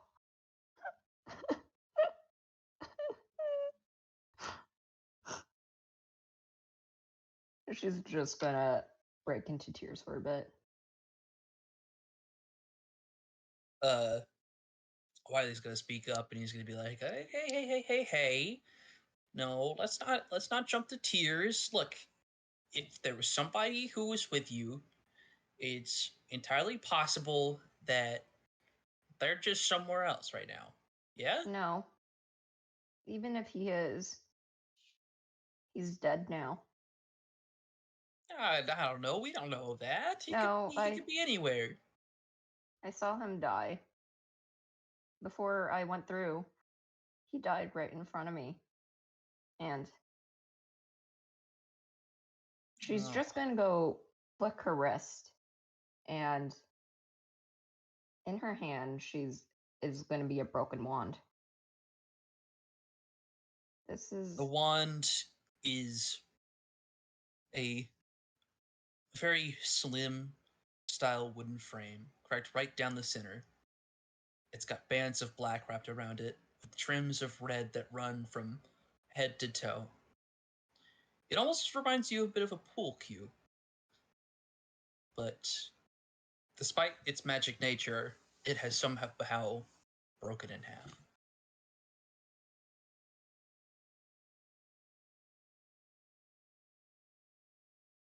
he's gone. I don't even know what to call him at this point. I guess my mentor told me that once the wand is split, it probably means that its owner is dead.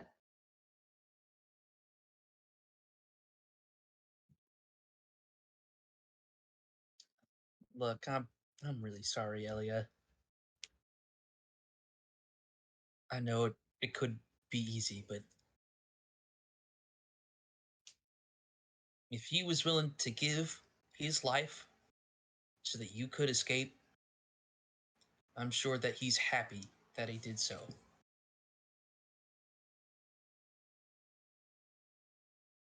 I guess. But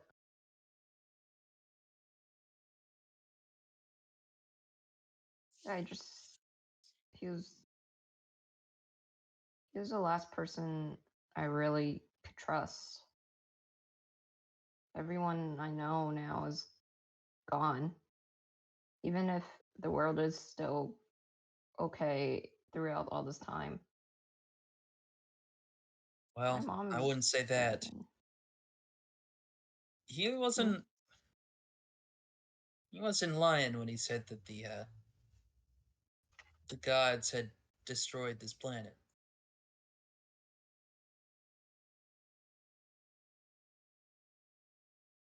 But it looks okay from here. Mm-hmm. At first glance, this place has a lot of magic pumping through it, so it'll look better than most places outside of here.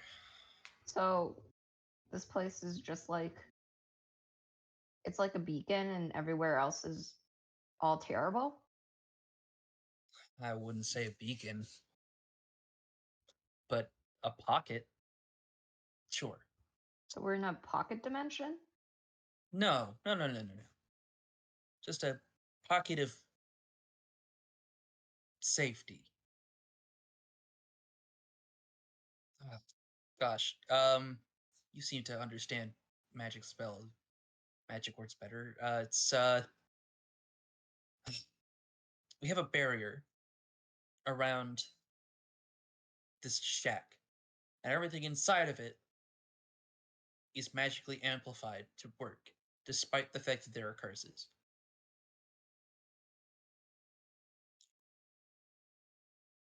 I see. So the world is dying. Outside of these walls, yeah.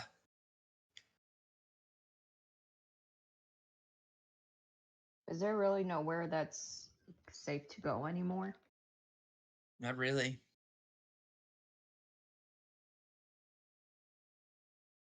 I mean, we've made a good little home here.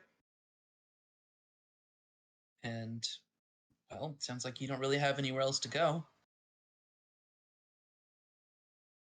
If you wanted, you could stay here for a while. But I'm just gonna be another mouth to feed. Could I do anything else, really? Don't worry. We'll find something for you to do. Just for right now, you've got a lot going on. And you're already asking for work. You should take some time to get acquainted. Not just with this house, but I mean, you said this is the first time you've been to the material plane in how long? A few centuries. Exactly. Didn't feel like that long, to be honest. It honestly felt like only a few years. Yeah, Feywilds will do that to you. Time doesn't work there normally. It's not a straight line. It's like a zigzag. Time. It's kind of funny, isn't it?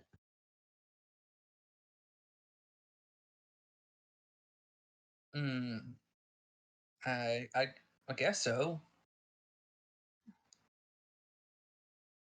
I know you said take some time to get acquainted with this world, but before I do anything else, but I thank you. I can't pay you enough for your kindness. I promise I'll pay it back. Well, I mean, there's not really need for that. Look, I mean, it's sweet of you. Holy shit, I had a dream about this moment. That's crazy. Huh? I had like IRL. I had a dream about this moment. Oh wow. Look, that's really sweet of you, but we can only put you to work so fast. You're still injured. You don't even know who you are or where you came from. I could still do a lot to help out, even if I am still hurt. I don't know if I told you this, but I'm a wizard. I learned from a really powerful wizard, my mentor. He's just gonna like really put a hand on you and kind of like slowly lower you back down to the bed because you're like getting really excited. And he's gonna say, "That's okay. Look, if you tried to walk around right now, you'd probably fall on your face and end up more injured than you are. Just take some bed rest. I'll bring you some food. And tomorrow, when you can walk, we'll talk." Okay. Very good. Quick question. Did I technically go underneath a long rest just now? Underneath? No, did I go through a long rest? So would I Yes. be able to cast spells again? Okay. Yes. But basically treat it as if you have like 3 levels of exhaustion. Okay. So everything you do is basically at disadvantage. All right, it's fine. And you have a 0 movement speed. That's fine.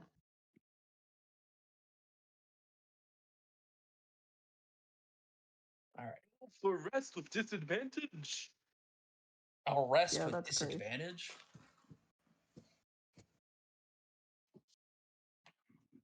It's fine. I am a wizard, so I don't need to get out of bed to get acquainted to my surroundings. And my fatal flaw is curiosity, so I'm not going to sit down too long. All right, but just keep in mind that if anyone could get a hold of their surroundings without getting out of bed, it's called having eyes. Yeah, so true. You guys ever do that thing where you like have something at the opposite end of the room at like the foot of your bed that you want to get, but you don't want to get out of bed, so you like crawl to the end of the bed and you try to reach over without your feet ever leaving the bed? Yeah. It hurts. Not very often, no. Like mine is usually just too far, so I'm just like, Well, ow, I gotta I have a challenge myriad. myself. I have a myriad of spells to choose from to help me with that, so I'm good. That's crazy. It's time to wake up, get out there. Wake the Yeah. fuck up, samurai. Yeah, Alright, I don't well, know where what are we you are wanting with to this. do? Well, I'm gonna let him finish the conversation first. So when the conversation is end, I'll go do my thing. Well, he's just gonna kind of letting you chill. So if you've got any questions that you want to ask him, now would be a good time. I think she will wait a bit. She wants to get her thoughts collected. All right. With a little bit of silence, he's gonna say, "All right, I'm gonna go make you some breakfast, That or sounds good. get someone to make you some breakfast. I'm not a very good cook, so." I appreciate that. I'm not either, so I understand. All right. Where's Rehd when you I'll be need him? back in a bit. Okay. Yeah, the And he's moment gonna he leave the leaves. room. Yeah, the moment he leaves, I'm going to go earlier to summon my puppy.